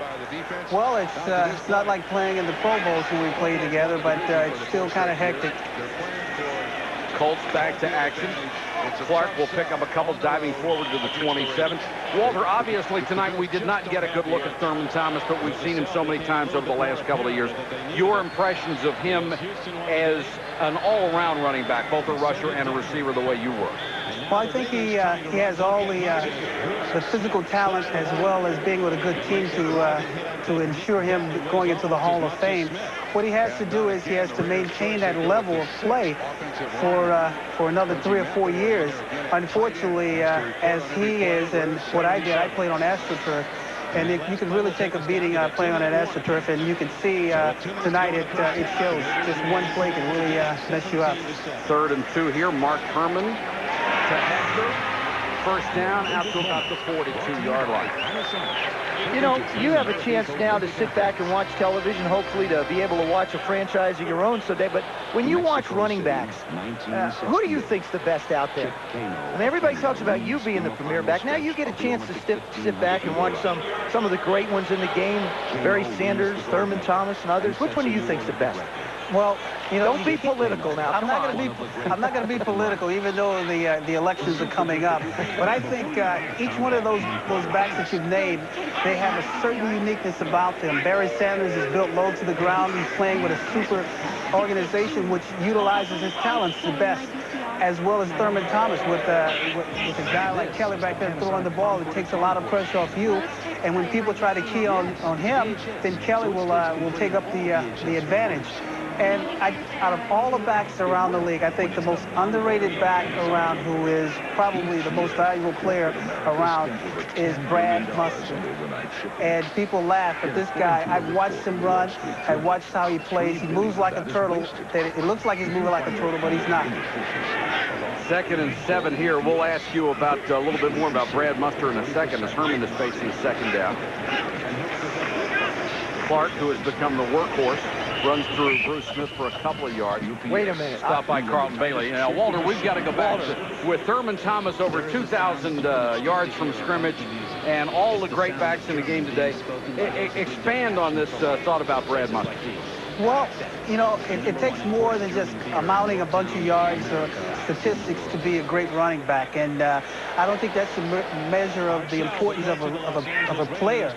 If you look at Brad Mustard, when he's been in the game, he's added so much depth and so much versatility to the Bears offense that when he's not in there, he's surely missed.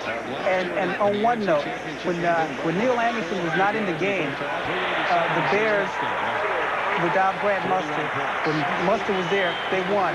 When Mustard was not there and Neil was there, they couldn't win. And see, this is one of the things you have to look at when you're looking at potential players to put on your team. Somebody that not necessarily is a flashy player, but somebody that's there every day from 9 to 5, and Brad Mustard is. Well, that certainly is a measure of a player. Bill Brooks on the last play makes the catch for a first down. Now that you talk about what kind of a guy a player is and his importance, look at Eric Dickerson for the Colts. He's racked up all those yards, but ever since he has been here, he has been a distraction for this club. He has publicly criticized his teammates. If you were now an owner of an NFL franchise, would you want an Eric Dickerson-type player on your team? I tell you what, you look at the caliber of the type of player that Eric Dickerson is, and he's a player that everybody, when he was with the Los Angeles Rams, everybody would have gave up half their franchise to get it. Unfortunately, what you got now is you have a product of a person that he sometimes questions his own ability. He questions the ability of his teammates. But when you look at it, it's not all Eric Dickerson's fault. It started a long time before he got into the NFL. And those are the things that people don't realize. Sometimes your destiny is formed before you even get into the NFL by how you were handled when you were in the college ranks. And when you look back, you will find out that probably there are some things that happened there that made him the way he is. But there is hope. I don't think that he's one of those players you say, well, he's never going to make it. I think that you can bring him back around, and he will have maybe 4 more good, productive years. 2nd and 10 here for the Colts, Joe. All right.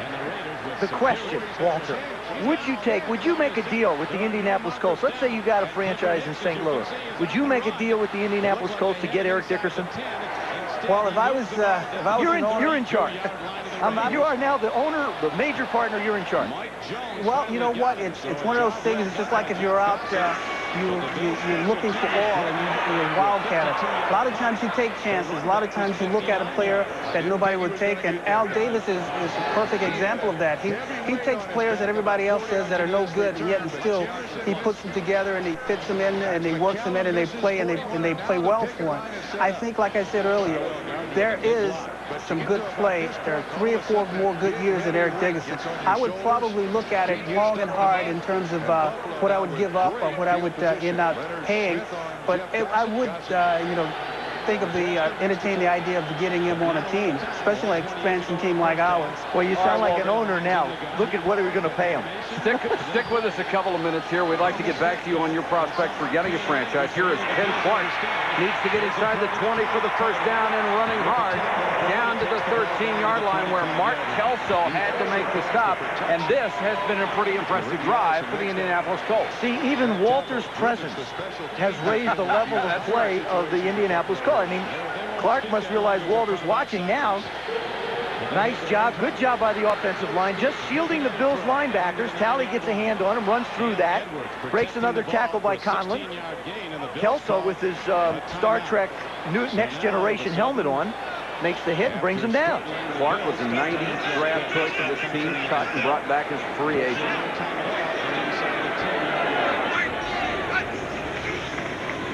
Clark again, this time Carlton Bailey is waiting for him at the 15-yard line. No gain at all. This team is averaging an NFL low 9.5 points a game. For part of the season, they'd have been very happy to get 9.5 points. Well, you're right. And, this thing, you look at the surge of the defensive line. If the defense is getting under the offensive linemen, there will be no place to run for the backs. Now, Walt Corey teaches a little different philosophy with his 3-4 defense. Because Jeff Wright is so agile, he gives them only one gap to take. Nose tackles normally have to stay in the center up and play both gaps. It's been a long drive. Herman unloads from Manoa. Almost made the one-handed catch. Kelso on the coverage. Herman had hit all 3 of his passing attempts on this drive until that incompletion, and now Herman is down. Jeff George is already out of the ball game, and Rusty Hilger will be up in a hurry trying to warm up. Number 91, you see him take the right guard out and allows the linebacker. That's what the nose tackle does. There's both inside linebackers meeting right at Herman. Look at, there's one, there's the other. Carlton Bailey. Oh, what a shot he got. Rusty Hilger is the 3rd quarterback, the 6-year veteran out of Oklahoma State, warming up. You may not have believed an American luxury sedan could challenge the world's best. The new Cadillac Seville STS.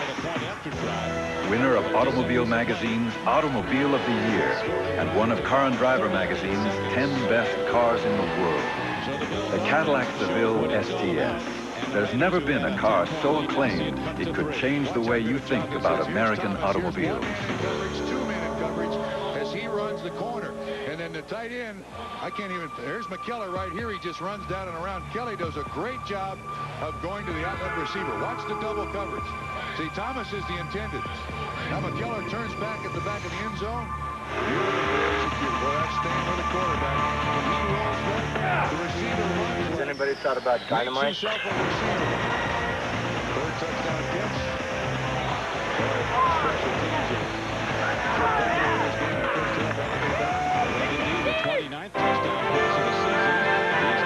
Spanning the globe to bring you the constant variety of sport.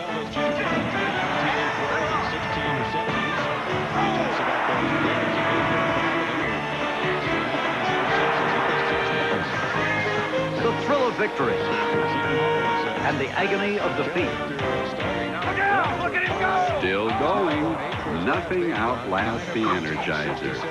They keep going and going. Special teams. At halftime, we'll be checking into the Domino's. ESPN Sunday Night NFL is brought to you by Cadillac and your local Cadillac dealer. Discover how substance is taking shape Cadillac style. By Levi's Jeans for Men. And by ESPN Home Video. Look for fantastic football plays at video and retail stores nationwide. Well, we've hit the trifecta for quarterback tonight. Mark Herman able to walk off under his own power. Standing on the sideline, he replaced Jeff George, who went out with an elbow or forearm injury. And now Rusty Hilger, who has not thrown a pass in anger since 1988, when he was the Detroit Lions offensive MVP, is on the field. Draw to Clark. Has to reach the 5 for a first down. Tripped up at the 8. Tackle made by Henry Jones, the #1 draft choice of the Bills. There's no question what Rick Venturi's going to do. He's going to have to go for it. I mean, they'd hang him if not literally. Yeah, 52,000 people would be looking for rope. Wouldn't be very, very pleased. I think it's good. But, you know, you made the decision. You get the play in. You get, see, now, they're just undecided in what they want to do. And we've seen that happen a couple of times so far tonight.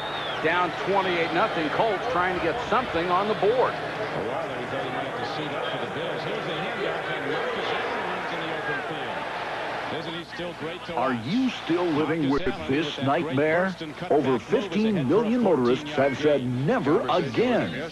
They switched to Triple Edge, the world's first high-tech windshield wiper. It clears, it cleans, it wipes dry, all in a single pass. And Triple Edge wipers won't tear, dry rot, or freeze to your windshield. They're made from DuPont Nordell, used in radial tires, so strong that if they ever fail, we'll replace them free. Triple Edge gives you visibility through the heaviest downpour. It whisks away snow and ice. Even mud is no match for Triple Edge. They're only $19.95 a pair. Custom fit to install in seconds. No noise, no streaking, no smearing, no tearing. They're the last windshield wipers you'll ever buy. Call toll-free 1-800-453-7000 or send $19.95 plus $4.50 shipping and handling to Triple Edge Wipers, P.O. Box 871179, TV Department, Dallas, Texas. They can make those disappear. On the first day, ESPN Home Video created Amazing Sports Bloopers 1. I never had mine stolen, only broken into about 8 times for radio. Pleased with the results, it then created Amazing Sports Bloopers 2.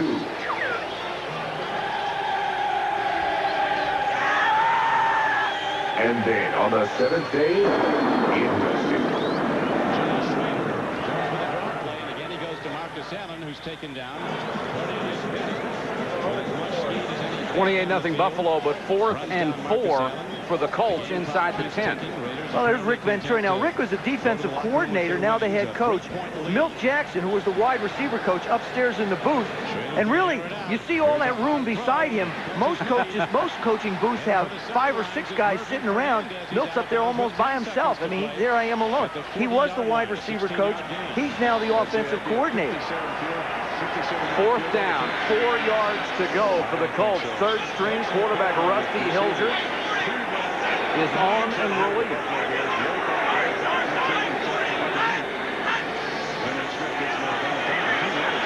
Looking to throw into the end zone, incomplete. Kelso knocked it away from Jesse Hester, who wanted the flag, will not get it, and Buffalo will take over. Walt Corey still chewing that same swizzle stick that he chewed earlier in the first half. Hasn't really been motivated to get rid of it. Rick Venturi, now he's just signaling the defense in. There's the throw. Ball's out in front a little bit. I mean, you know, the difference is we see the Buffalo Bills receivers trying to make a play on a ball, and they wind up with it. Those Colt receivers try and make a play on it, and the Bill defender is just that little bit of a step ahead of them. Walt Corey watched his defense give up 72 yards on 14 plays, took nearly 9 minutes off the clock, and they got nothing out of it. Frank Reich is on for Jim Kelly as the Bills quarterback. Kelso, or excuse me, Kenny Davis out past the 10. Reich, of course, has come in relief of an injured Jim Kelly on several occasions. Always performed well, at times brilliantly. Of course, Kelly not hurt tonight, just getting a breather, leading 28-0. Got a little bit of a bursa sack problem on his right knee. Dinged it, if you remember last week in the Raider game. And, you know, you go down with 9 completions, 11 attempts, 119 yards, 3 TDs. You can laugh on the sideline. 2nd and 8. Davis on the draw. Someone got a hand on him, brought him down at the line of scrimmage. Walter Payton is going to rejoin us in the ownership picture for the St. Louis expansion franchise. We'll talk about that in a moment. Greatest running back in terms of yards that ever played this game. And Walter, you played on some bad teams. Maybe not teams that were 1-13 and going nowhere, but you played on some bad teams. It makes it harder, doesn't it? Well, I can't remember that far back as far as how bad the teams were, but I can remember some bumps and bruises that I still have. But things for Indianapolis, they, believe it or not, they're not as bad as everybody, as the record shows. But yet and still, they're not winning. And it's something that's missing there. And who knows what it is, but if you look at them on film and you look at some of the things they're doing, they're fundamentally sound. They're just not, the spark is just not there. And I guess probably this time of the year with being out of the playoffs, being out of that picture, it's really hard to get yourself up to play. All right, Walter, we'll get back to you in a second if you can hang on with us again. 4th down, Buffalo will kick it away. Chris Moore, who's had a fine night, is on the kick to Clarence Verdam, last year's Pro Bowl return man. What about things like bad about Indianapolis? Generously gets the vote. Down to the 36, and Verdam fumbled the ball but got it back after a punt of 46. 28-0. Bills in total command. 3rd quarter in Indianapolis. Back Coca-Cola. Business kept us on the road for days, and I was hard-pressed for a good deal on a rental car. But some guys in the airport might take me to the cleaners. Suddenly, everything fell into place. Dollar Rent-A-Car is right on the airport, right on the money. Great rates, unlimited mileage. May I see something in the compact? But it's also the season. Call 1-800-800-4000. We make Jenny for those times that call for a Jenny, but don't call. This holiday season, people everywhere will be coming together to spread good cheer. And what better way to celebrate than with O'Doul's, the premium non-alcoholic brew from Anheuser-Busch that beer drinkers drink when they're not drinking beer. And O'Doul's has only 70 calories. So enjoy the holidays with plenty of ice-cold O'Doul's. A true driver's car in a luxury coupe? Sounds to me like you're talking import. The Eldorado Touring Coupe by Cadillac. The fraction of a second it takes to press the accelerator, you'll acquaint yourself with the surge of its V8, the adaptability of its speed-sensitive suspension, and reacquaint yourself with the pleasures of driving.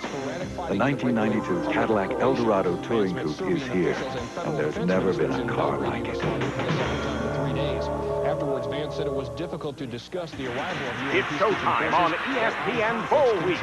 Air Force invades Mississippi State in the Liberty Bowl. BYU attacks Iowa in the Holiday Bowl. And East Carolina stalks NC State in the Peach Bowl. Live on ESPN. Brothers and sisters in Yugoslavia are without food and medical support. Colts have the football outside their own 35-yard line. Third quarter, trailing 28-0. Walter Payton will rejoin us in just a moment. Mark Herman back in at quarterback. He has Ken Clark and Tim Manoa behind him. The numbers on Herman for the night.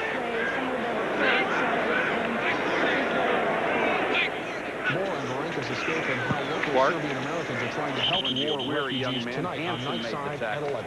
Time now to take a look at the forecast. Walter? Much warmer than Yes, what rejoining us. used to here in the winter. I know you haven't played on, a team maybe that struggled as much as the Colts have. And you're right, they do have a lot of talent, and they need a plan. But how much pressure is it on a guy like yourself? You've been on teams that haven't had winning records. As a marquee player early in your career, how much pressure is there on you to sort of try and carry the load for the team? Well, every time you go out there, you're out to prove something, because you hear so many remarks about how bad you are, and once you get on the football field, you realize that, hey, you're not as bad as people say, and you want to play up to that. And a lot of times you try to overcompensate, and then you don't do as well as you should. When I was with the Bears in the early years, at times I took it on myself that, hey, I got to do it all. But I really didn't have to. And a lot of times when I relaxed and just did what I had to do and did it the best I possibly could, then we got the best results. And I think that's one of the things that the coach will have to do. They have to sit back, take a deep breath, and then just do what they do normally. Pat Beach on that last catch for a first down to the Buffalo 38-yard line. As a player, I'm sure, Walter, you were like I was. We would have liked free agency a lot. Now you're wearing a different hat. Now you're in a position where you have an opportunity to be a potential owner in this game. How do you feel about free agency? I think there's room for free agency. I think that the integrity of the game has to be protected, because you get into a situation where if there's unlimited free agency, then you're going to have players all in one area playing for one team, and it's going to be an imbalance in terms of around the league, trying to get that parity. What the league has been trying to do is it's been trying to keep it so that a team such as in a market such as a Green Bay will have an opportunity to compete with a team such as New York, or a team of Buffalo, or a team like the Bears. And these are the things that the league is trying to maintain, because if you don't do that, the integrity of the game is definitely going to suffer a tremendous blow. Herman intercepted by Talley. He got it back to the 39-yard line. Talley with his fourth interception of the year, a return of 13. It's 28-0. The Colts turn back again. We'll return to Indianapolis in just a moment.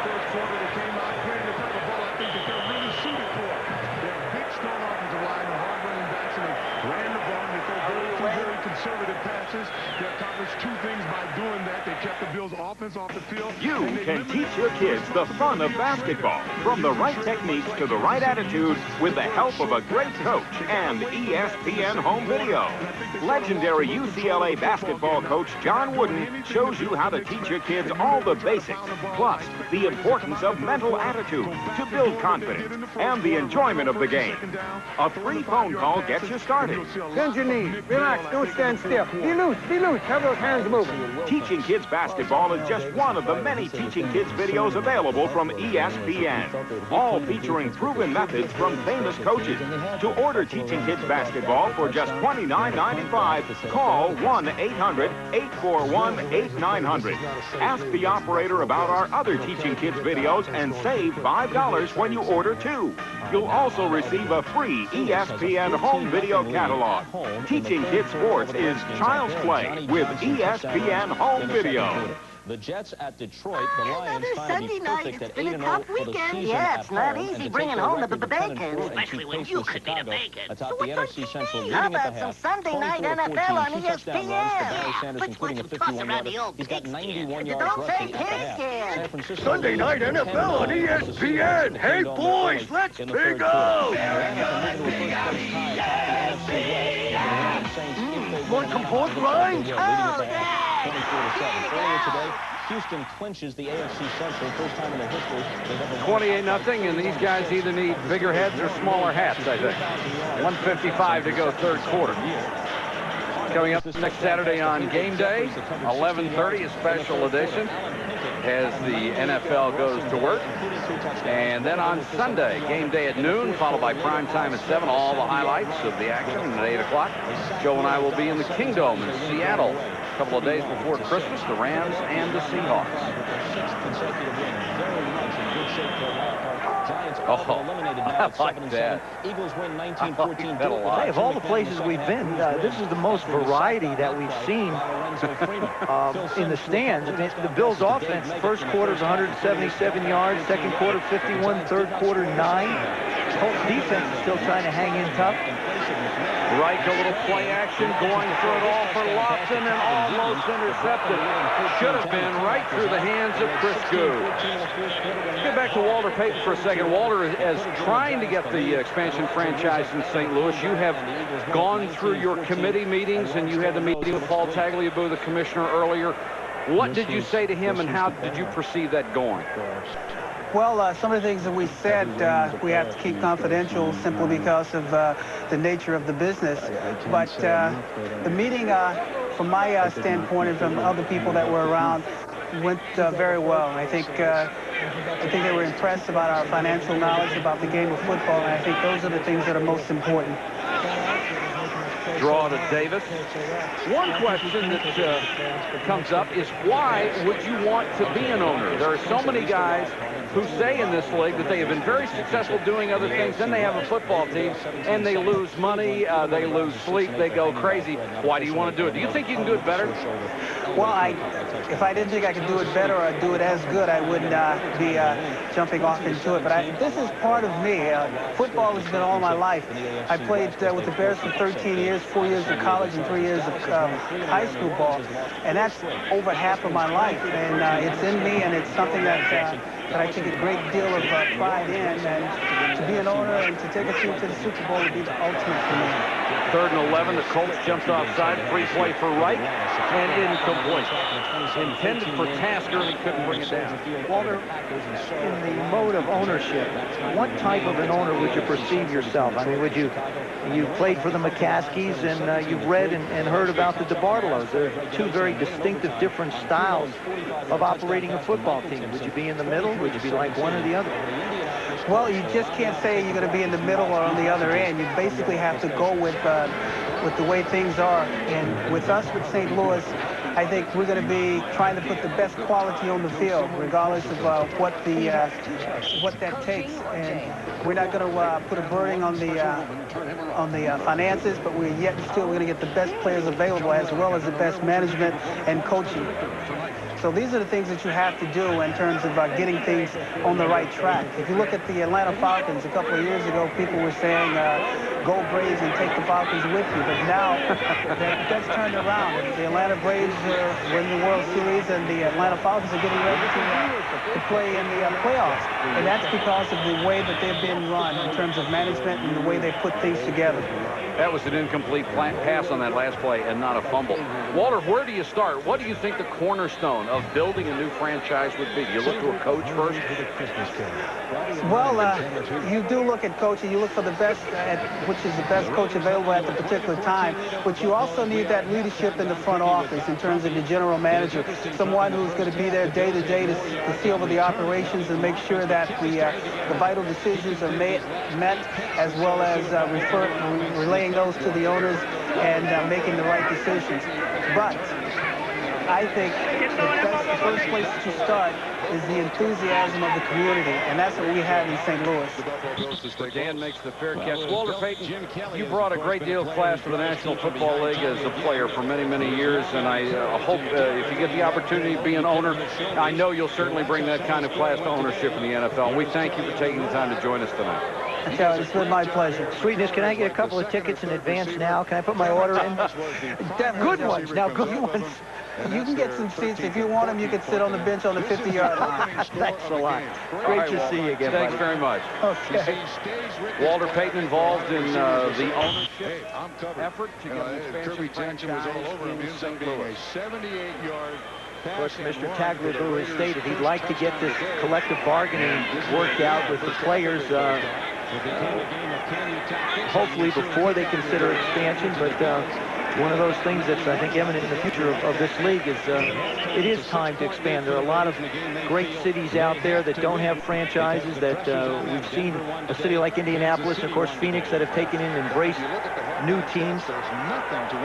Yeah, and I know there are a lot of news sites out there that want teams, but I feel badly for the city of St. Louis and badly for the city of Baltimore the way they lost their team. That's going to be a tough decision. Yeah, I really do. I think there's quality ownership, fan enthusiasm in all those cities. Let's just expand by 20 teams and get it done with. Okay. Tim Manoah is the single setback as we wind down the third quarter. And they will not get off the play. At the end of the third period, Buffalo jumped on top early, and they stayed there.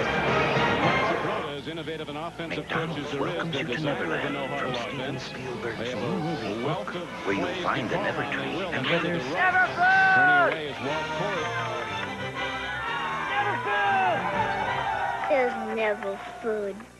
Look, it's snowing! So in the spirit of the season, McDonald's is offering something special. McDonald's gift certificates in $5 books, good for everyone's favorite food. And they all ate happily ever after. You may not have believed an American luxury sedan could challenge the world's best. The new Cadillac Seville STS. Winner of Automobile Magazine's Automobile of the Year and one of Car and Driver Magazine's 10 best cars in the world. The Cadillac Seville STS. There's never been a car so acclaimed it could change the way you think about American automobiles.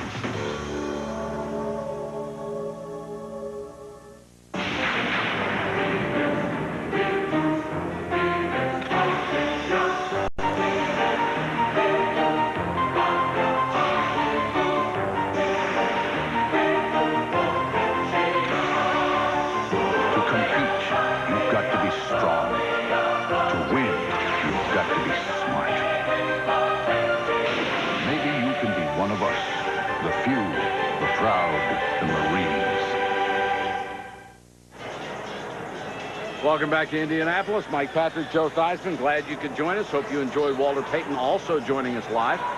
You talked to Bob Irsay, Jim Irsay, the general manager, the son of the owner, about what kind of coaching philosophy they're looking for on this club, and if they're going to keep Rick Venturi or go somewhere else. What kind of a feeling did you get from it? Well, I got the feeling is if they're going to keep Rick Venturi, they're going to make a decision right away. I would say within the next week to 10 days, possibly 2 weeks, they would make a decision, make sure Rick was, knew he had the job so that he could start planning. If that decision isn't made right away, it doesn't rule him out completely, and he will stay on the candidates list. But then I think they're going to look at some of the teams that have coaches that are in the playoffs. Ted Marchibroda, for example, from the Buffalo Bills would definitely be a candidate. Richie Pettibone from the Washington Redskins. Of course, Dennis Erickson at Miami. Dennis Green at Stanford are other names that have been mentioned. Mike Holmgren, San Francisco 49ers. These are all guys that I think are due with a lot of opportunities. Interesting when you mentioned Ted Marchibroda because he was fired by this franchise. Yeah, but that was before he put together really a brain trust and the talent of this offense. I mean, you see his record. He had a winning record with the Colts. They let him go, and Jimmy Irsay has admitted that he's made some personnel changes that he didn't feel were the best interest of the team, and it might be a reconsideration. Manoah, four-year man out of Penn State on a ramble. And Kelso brings him down, but not until he reaches the 23-yard line. A gain of 44, and believe it or not, the Indianapolis Colts have more yards than the Buffalo Bills, but they're down 28. And I'll tell you something. The Indianapolis Colts on offense are still playing against the first team of the Buffalo Bills. It's not like they substituted everybody. They bring down the left side, bring the right side. I mean, it's pretty ugly in the hole, but when the whole thing washes out, Manoah is pointed upfield. There, Kelso gives him a straight arm. Now, instead of going out of bounds, he hits the other way. Now, he's 6'1", 245. That is the longest non-touchdown run of the year for this franchise. There's the yardage. Herman with plenty of time. Dumps it to Hester. He's brought down by Ray Bentley. Bentley with one of the more unusual off-the-field occupations as a writer of children's books for the Darby series. Darby the Dinosaur. He said that. It's an echo in here. Yes, I know. I heard that. There he is. Very and I have bright young man. I got my Darby. He has split time with Carlton Bailey at that inside linebacker spot. He's written 4 children's books, and a former teammate, Mike Hamby, does the illustrations for him.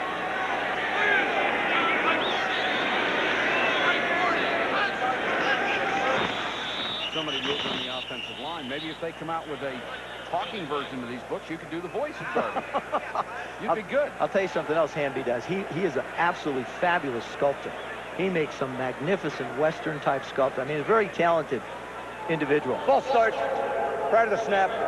Number 88, the offense, still second down.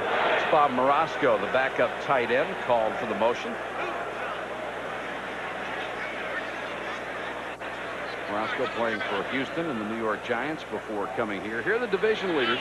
Buffalo going to 13-2 with the win tonight, and they will clinch home field advantage throughout the playoffs.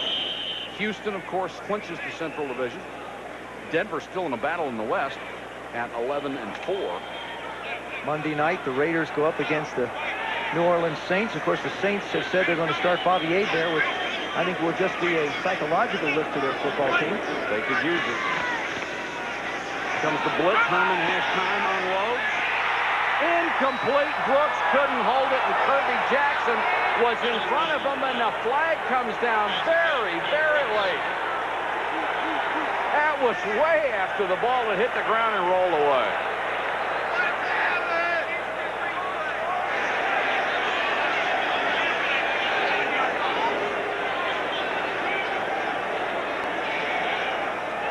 Pass interference, defense, number 47. Ball we put in play at the spot of a foul. Take a look.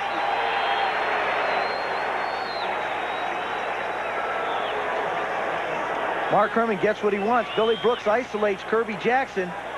There's the ball going up. Yeah, Jackson does hit him a little bit now. It's hard to say whether or not. See his hand go up inside. I mean, there's no question it's pass interference. The only thing I can think is that the back judge couldn't get the flag out of his pocket, because there's no question that was pass interference. So that was, you know, that's one of those things where it was a late flag, but why probably got stuck in his pocket. Manoa single setback. 1st and goal. Touchdown. Don't go away.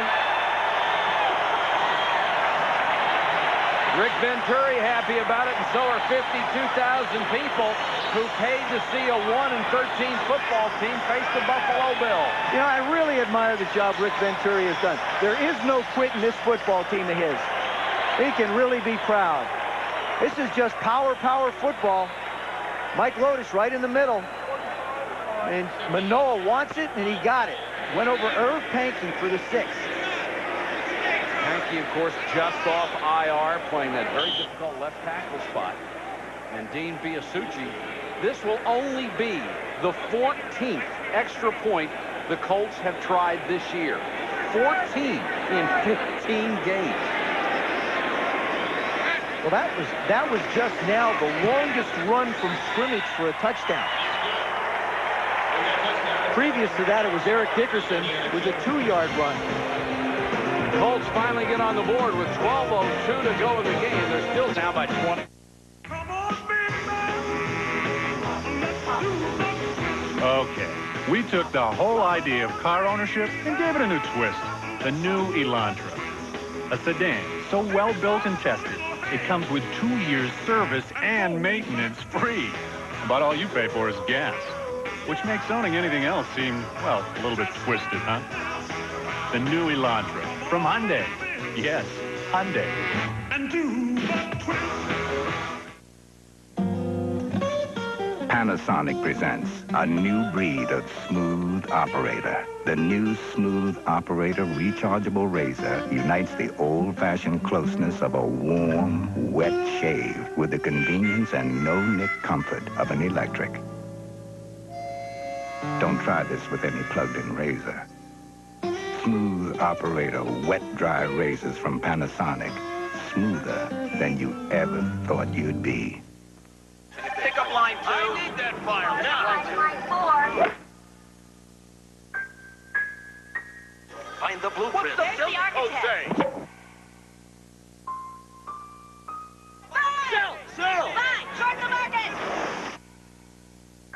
The power to put it all behind you. To kiss all the stress, all the stomach-churning headaches of business goodbye. That's the power of United. That's the power of the friendly skies.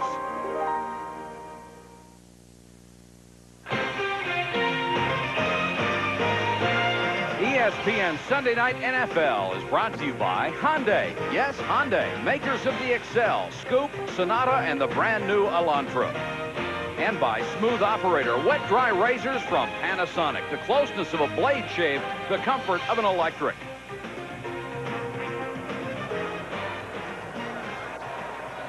.12:02 to go in the ball game, and it's 28-7. Buffalo dominating early. And Indianapolis finally on the scoreboard here in the fourth quarter. Colts set to kick off. Biasucci will do the honors. Brian Taylor just activated off of injured reserve number 21. Al Edwards are deep.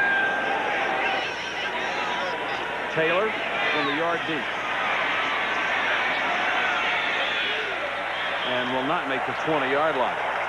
Good coverage by the Colts, and number 92, Tony Walker, downfield to make the stop. You joined us late, first quarter. Kenneth Davis with a 1-yard run to make it 7-0 Buffalo. Then Lofton catches a touchdown pass from Jim Kelly. Still in the first quarter. Time was running out in the first quarter. The Bills go up 21-0 as Davis catches one out of the backfield. Then in the second quarter, the Bills made it 4 out of 5 possessions, and Manoa has just gotten the Indianapolis Colts on the board. Kelly finished after the first half, 9 out of 11, 119 yards and 3 touchdowns. He's being rested. Thurman Thomas was injured. He's being rested. And workhorse Kenny Davis.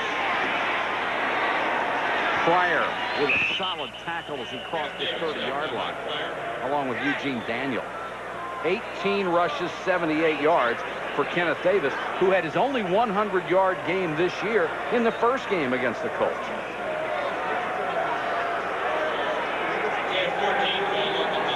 There's James Lofton, who needed 103 yards to pass Steve Largent for all-time reception yards in the NFL. He's only had a couple of shots at the ball tonight, but he'll get it very, very soon. What a interesting conversation we had with him last night. A quality individual who has had a brilliant career. Davis, John Hand reaches out the big paw and drags him down. You talk about James Lofton. When I asked him about different receivers that he enjoyed watching, he said he loves to watch Art Monk. He said of all the receivers, and there are a number of great ones, of course Jerry Rice and the others in the league, but he said Art Monk is the embodiment of professionalism as far as he's concerned. Of course, both of them up there in their 30s. Oldest player to gain 1,000 yards. 36 years old.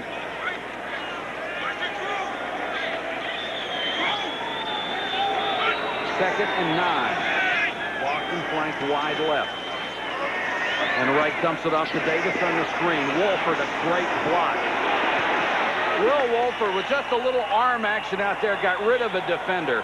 What an outstanding play. Excuse me, that was Kent Hull. You just don't have to do much. If the defensive man is committing himself hard, all you have to do is get him offline a little bit, and they go flying by. 3-time Pro Bowler. They say that Hull has a technique for everybody he faces. He works as hard as anyone, coming up with just little variations to make himself a better center, and he's one of the best in the game. I always believe that if you're an offensive lineman and you're working against great defensive players like the Bills have, it makes you better. So, you know, sure, the entire unit makes you better, because in practice, they're the guys you have to go up against.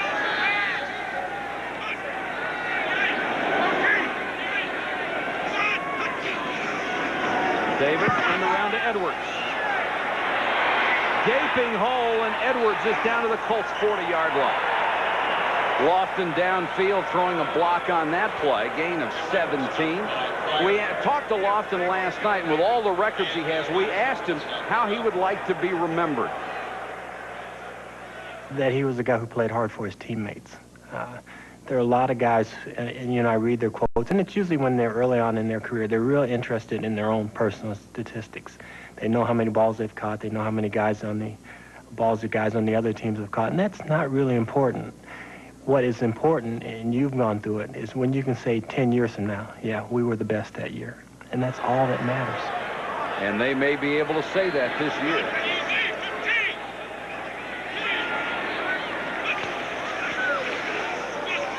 Davis.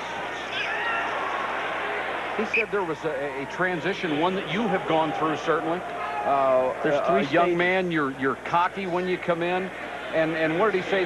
Well, when you first get in, you're in awe of the game of professional football, and you go through a couple years of that. Then you get feeling pretty good about yourself, and you develop this cockiness, and you think you can rule the world. And then after you play a number of years, you start to appreciate the fact that you're really a professional football player. So it starts with awe, it moves on to cockiness, and then you're like James and I think Art Monk and the players that have spent a lot of time in this game. You really appreciate the fact that you're involved in the game of professional football.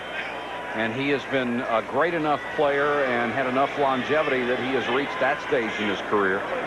He can still run. He's got the great hands. Davis. Kenneth Davis down to the 28-yard line. It was interesting talking to Eugene Daniels, the corner for the Indianapolis Colts. I asked him about James Lofton and Andre Reed, and I found the answer a little unusual. He said Reed is the more elusive and James Lofton the more physical. I thought it was the opposite of that. He certainly had to cover him over the years.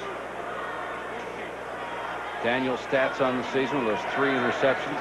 1st and 10 Buffalo, clock running down to 7:10 to go in the game. Davis now 21 carries, 90 yards, going for his second 100-yard game of the year against Indianapolis. Reich with a quick drop, hits Lofton. What a move to get away! Lofton down to the 4. Oh, what a beautiful move he pulled on Chris Good. And Lofton may have pulled his left leg. Could be a hamstring. Oh, what a move.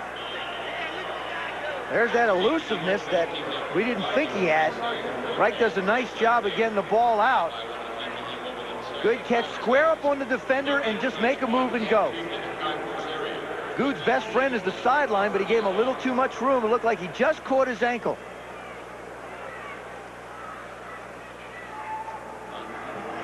Catches it, squares up, little hesitation, and then whoa. Didn't even get a hand on him. I always felt like James Lofton and Willie Gaul. I could watch those guys run forever. So fluid and so graceful. Great strides. Lofton being helped off the field now with 699 career catches. Only 3 other players in the history of this game have had more. Steve Largent, Art Monk, and Charlie Joyner. And he doesn't look like he's slowing down at all. He looks like he could play a couple of more years. And Marv Levy will, he's seen enough guys limping off the field with Thurman Thomas hurt early. To want to get Lofton out of there, and James apparently walking under his own power. But you get nicked in this game, you don't get back in because Marv Levy's not going to let you get hurt. No way, and it probably is going to be a little nippy in Buffalo next week for the one against the Detroit Lions.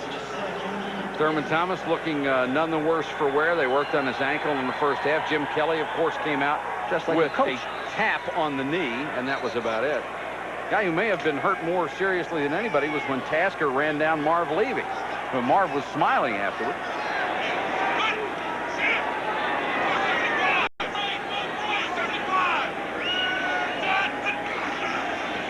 Play action, they'll throw. Touchdown, Pete Metzelaars.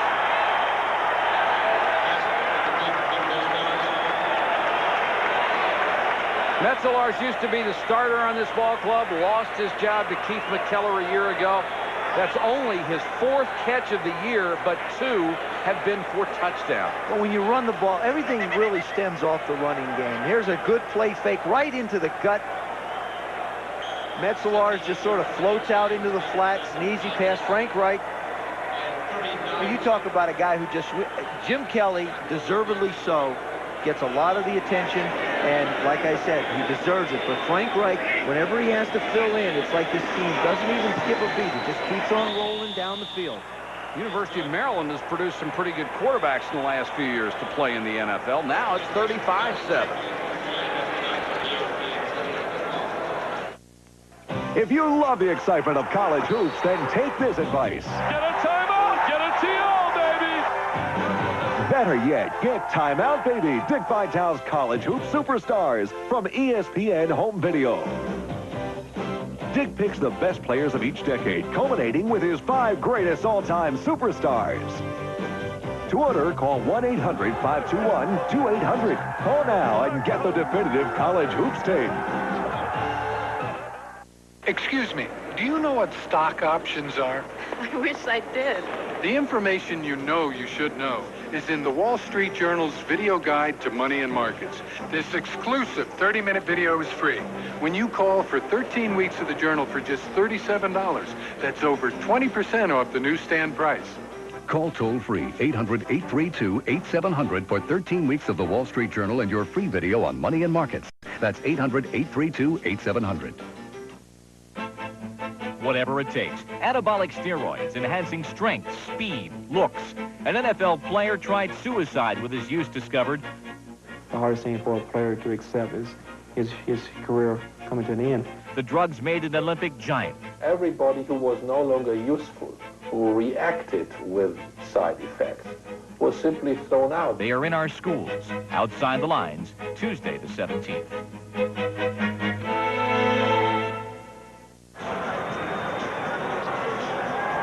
35-7 with 6:23 to go.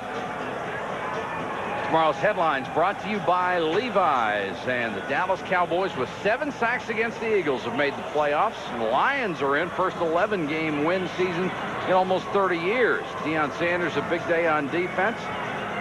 The Broncos just 1 game away from clinching the AFC West. The Dolphins losing to the Chargers, so they will have to beat the Jets next week to get that final wild card spot.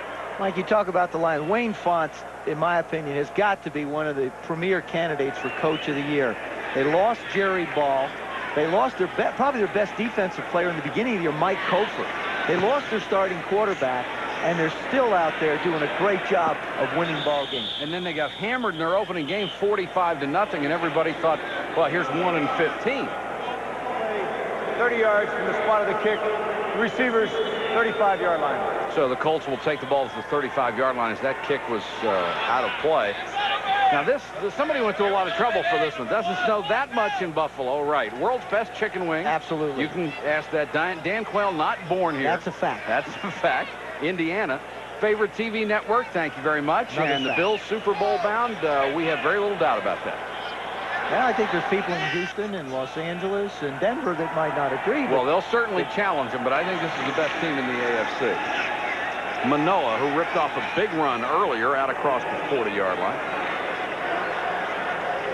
Of course, the weather conditions in Buffalo, you saw the sign, doesn't snow that much, but whether it snows or not, it's cold, folks. It's cold and windy, and when it does, the defense really has an edge. You know, there's Towley and Odom and all those guys on defense. They're the ones that really make the plays, but Kelly, it doesn't bother that group either. I don't believe anybody can go through Buffalo. I think Houston still struggles outside a bit. The Raiders, we know what happened up there last year. Denver's used to playing in it. Question of whether or not they're going to get their running attack back. They haven't been able to really get it going the last few weeks. Herman throws incomplete from Manoa in the flat and took a big shot and is going to be slow getting up again. Somebody came up with a very good point a couple of weeks ago. I wish I could remember what writer. He said, you know, I think too much is made of this weather thing because think of where most college football players played college ball. Big Ten, Eastern schools, played in a lot of cold weather. Big 8. So these guys, it's not like if you are on the Miami Dolphins, you have never played in that kind of weather. The odds are you did. Yeah, but you spend all year in Miami. You're going to play 8 games at home, probably another 3 or 4 inside. You're just not exposed to it. I mean, it does things to you psychologically. You think about it going up there. And of course, people like you and I talk about it. 3rd and 4 delay to Manoa. He's got the first down, and Herman able to stay in the ballgame. Phil Hansen made the tackle.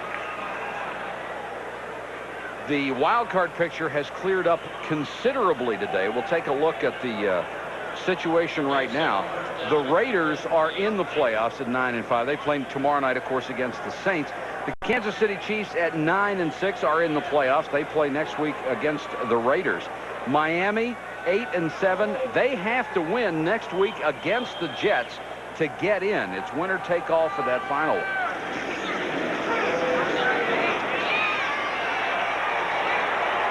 The tight end Morosco makes the catch down to the Buffalo 38-yard line, a gain of 15.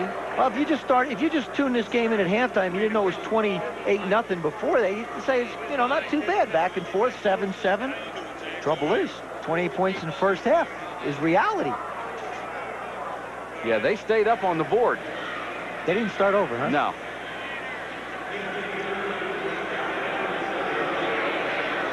There's the numbers. 2 goose eggs for Indy, and Buffalo's got 28 before we get rolling. Consolation touchdown here in the fourth quarter. They're trying to get another one.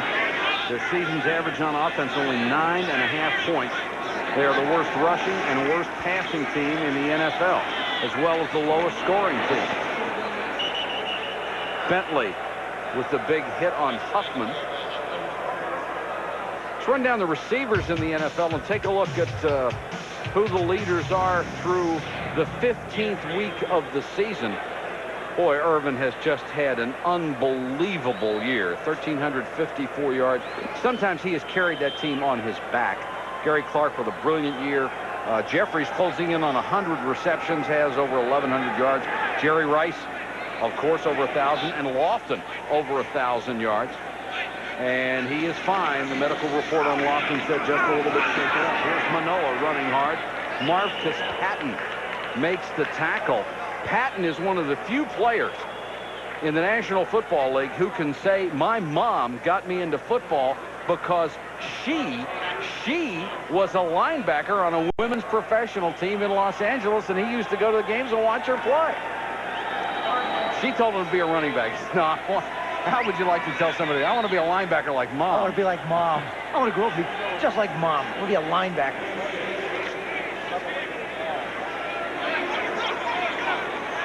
Spot the ball at the 28-yard line. Clock running, 2:42 to go. 3rd and a yard for the Colts. Heck, I had that problem. My oldest son, Joe, all he ever wanted to be was a linebacker because you could wear a lot of pads and hit people. Didn't like getting hit, so said, I'll go the other way. Kevin Call may have moved early. False start before the snap. Number 71, the offense, 5-yard penalty, still 3rd down.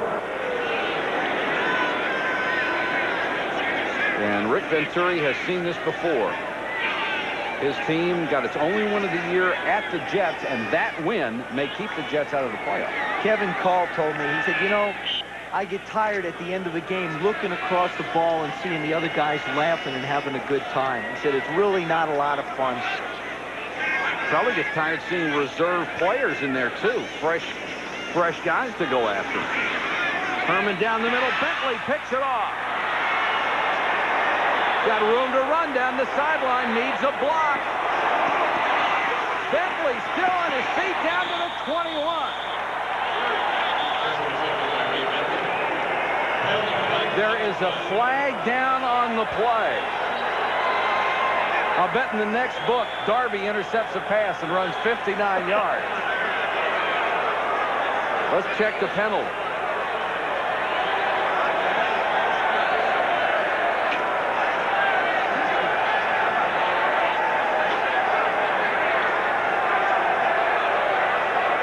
Clifford Hicks threw a couple of good blocks on that time.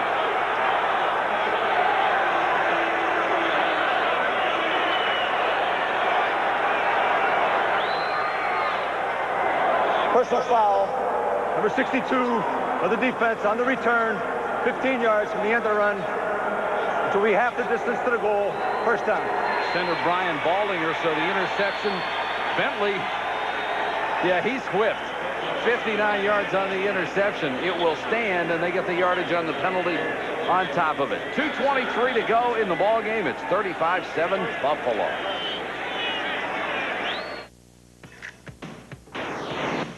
So we're enjoying our favorite spot, and we see this old guy. Hey, Bobs! this huge wave. We thought the old guy was history. That was hot. Anyway, we were impressed. Guru dude, want a cold bud? Groovy. Groovy. Despite our language differences, all surfers share a universal communication. Oops. Whoa.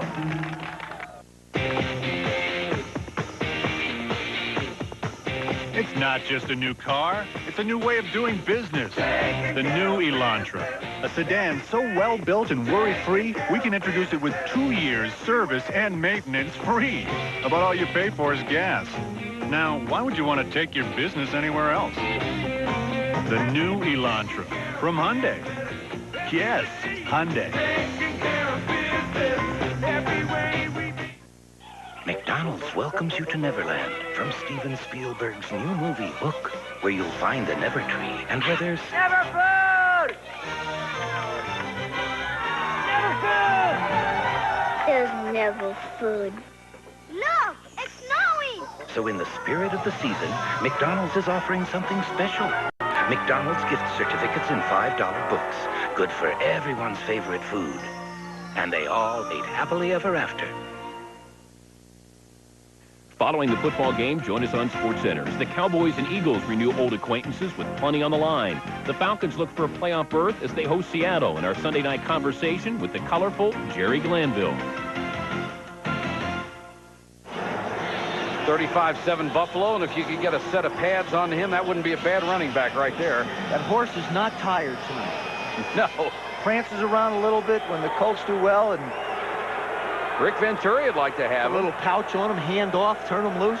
See the Bills try and tackle him. Frank Reich at quarterback.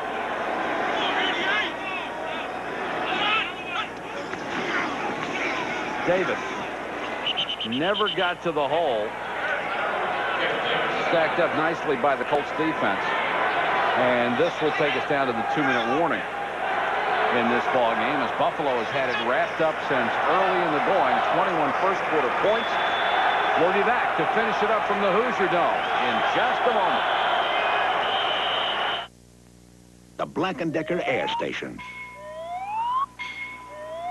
It has all the pressure you need to inflate anything fast. The Black & Decker Air Station. Always at your service. This royal throne of kings, this happy breed of men, this earth of majesty, this little world. The airline that's uniting the world.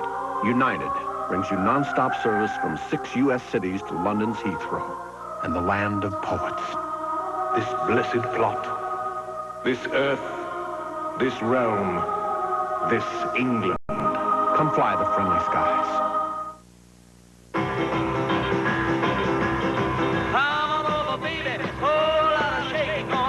All right, this car is going to shake up the entire industry. The new Elantra. A sedan so well built and tested, it comes with 2 years service and maintenance free. But all you pay for is gas, which makes the idea of owning anything else seem, well, a little bit shaky, huh? The new Elantra from Hyundai. Yes, Hyundai. Give your car better pickup with the Black & Decker Car Vac Plus. The most powerful car vacuum made. The Black & Decker Car Vac Plus leaves everything else in the dust. Ray Bentley, who picked off his 3rd career interception earlier, returned it 59 yards, setting up this current drive. We're back at the Hoosier Dome. Mike Patrick, Joe Theismann, Bentley. No, this Ray is Darby. Bentley. Ray Bentley Jr. There it is. All right, explain this. Clappy. Well, with this is the Darby doll. It's after the dinosaur in the books, and it's actually on sale up in the Buffalo area now. And the author makes the interception. See, you know, you do something, there it is. Now, like you said, Mike, in the next book, you're going to have Darby intercepting a pass, running 59 yards. And this is obviously a Colt manner. 'Tis the season to be over. And Buffalo now killing the clock.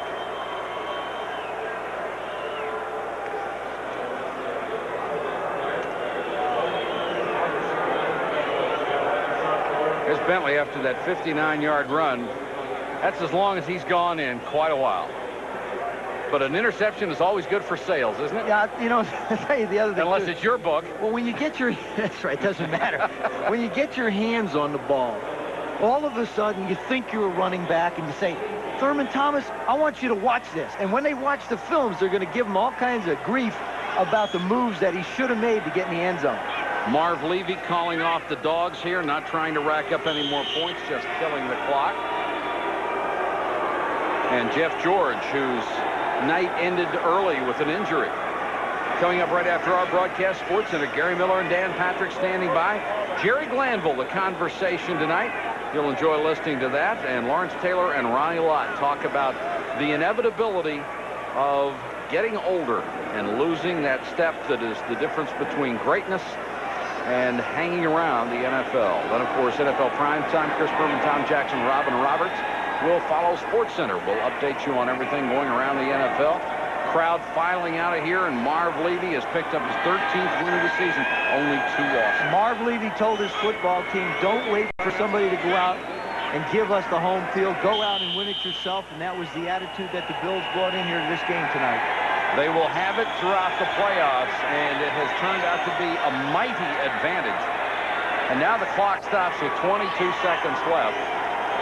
Bruce Smith celebrating as we will have a change of possession, and the Colts will get the football. Rick Ventura will get closer in the weeks to finding out whether he'll be a head coach or whether he'll stay on the staff of the Indianapolis Colts. This telecast presented by authority of the National Football League, intended for the private use of our audience. Any rebroadcast or other use of this telecast without the express written consent of the National Football League is prohibited. Jim Kelly, after a fine, surgically efficient first half, left with a 28-0 lead.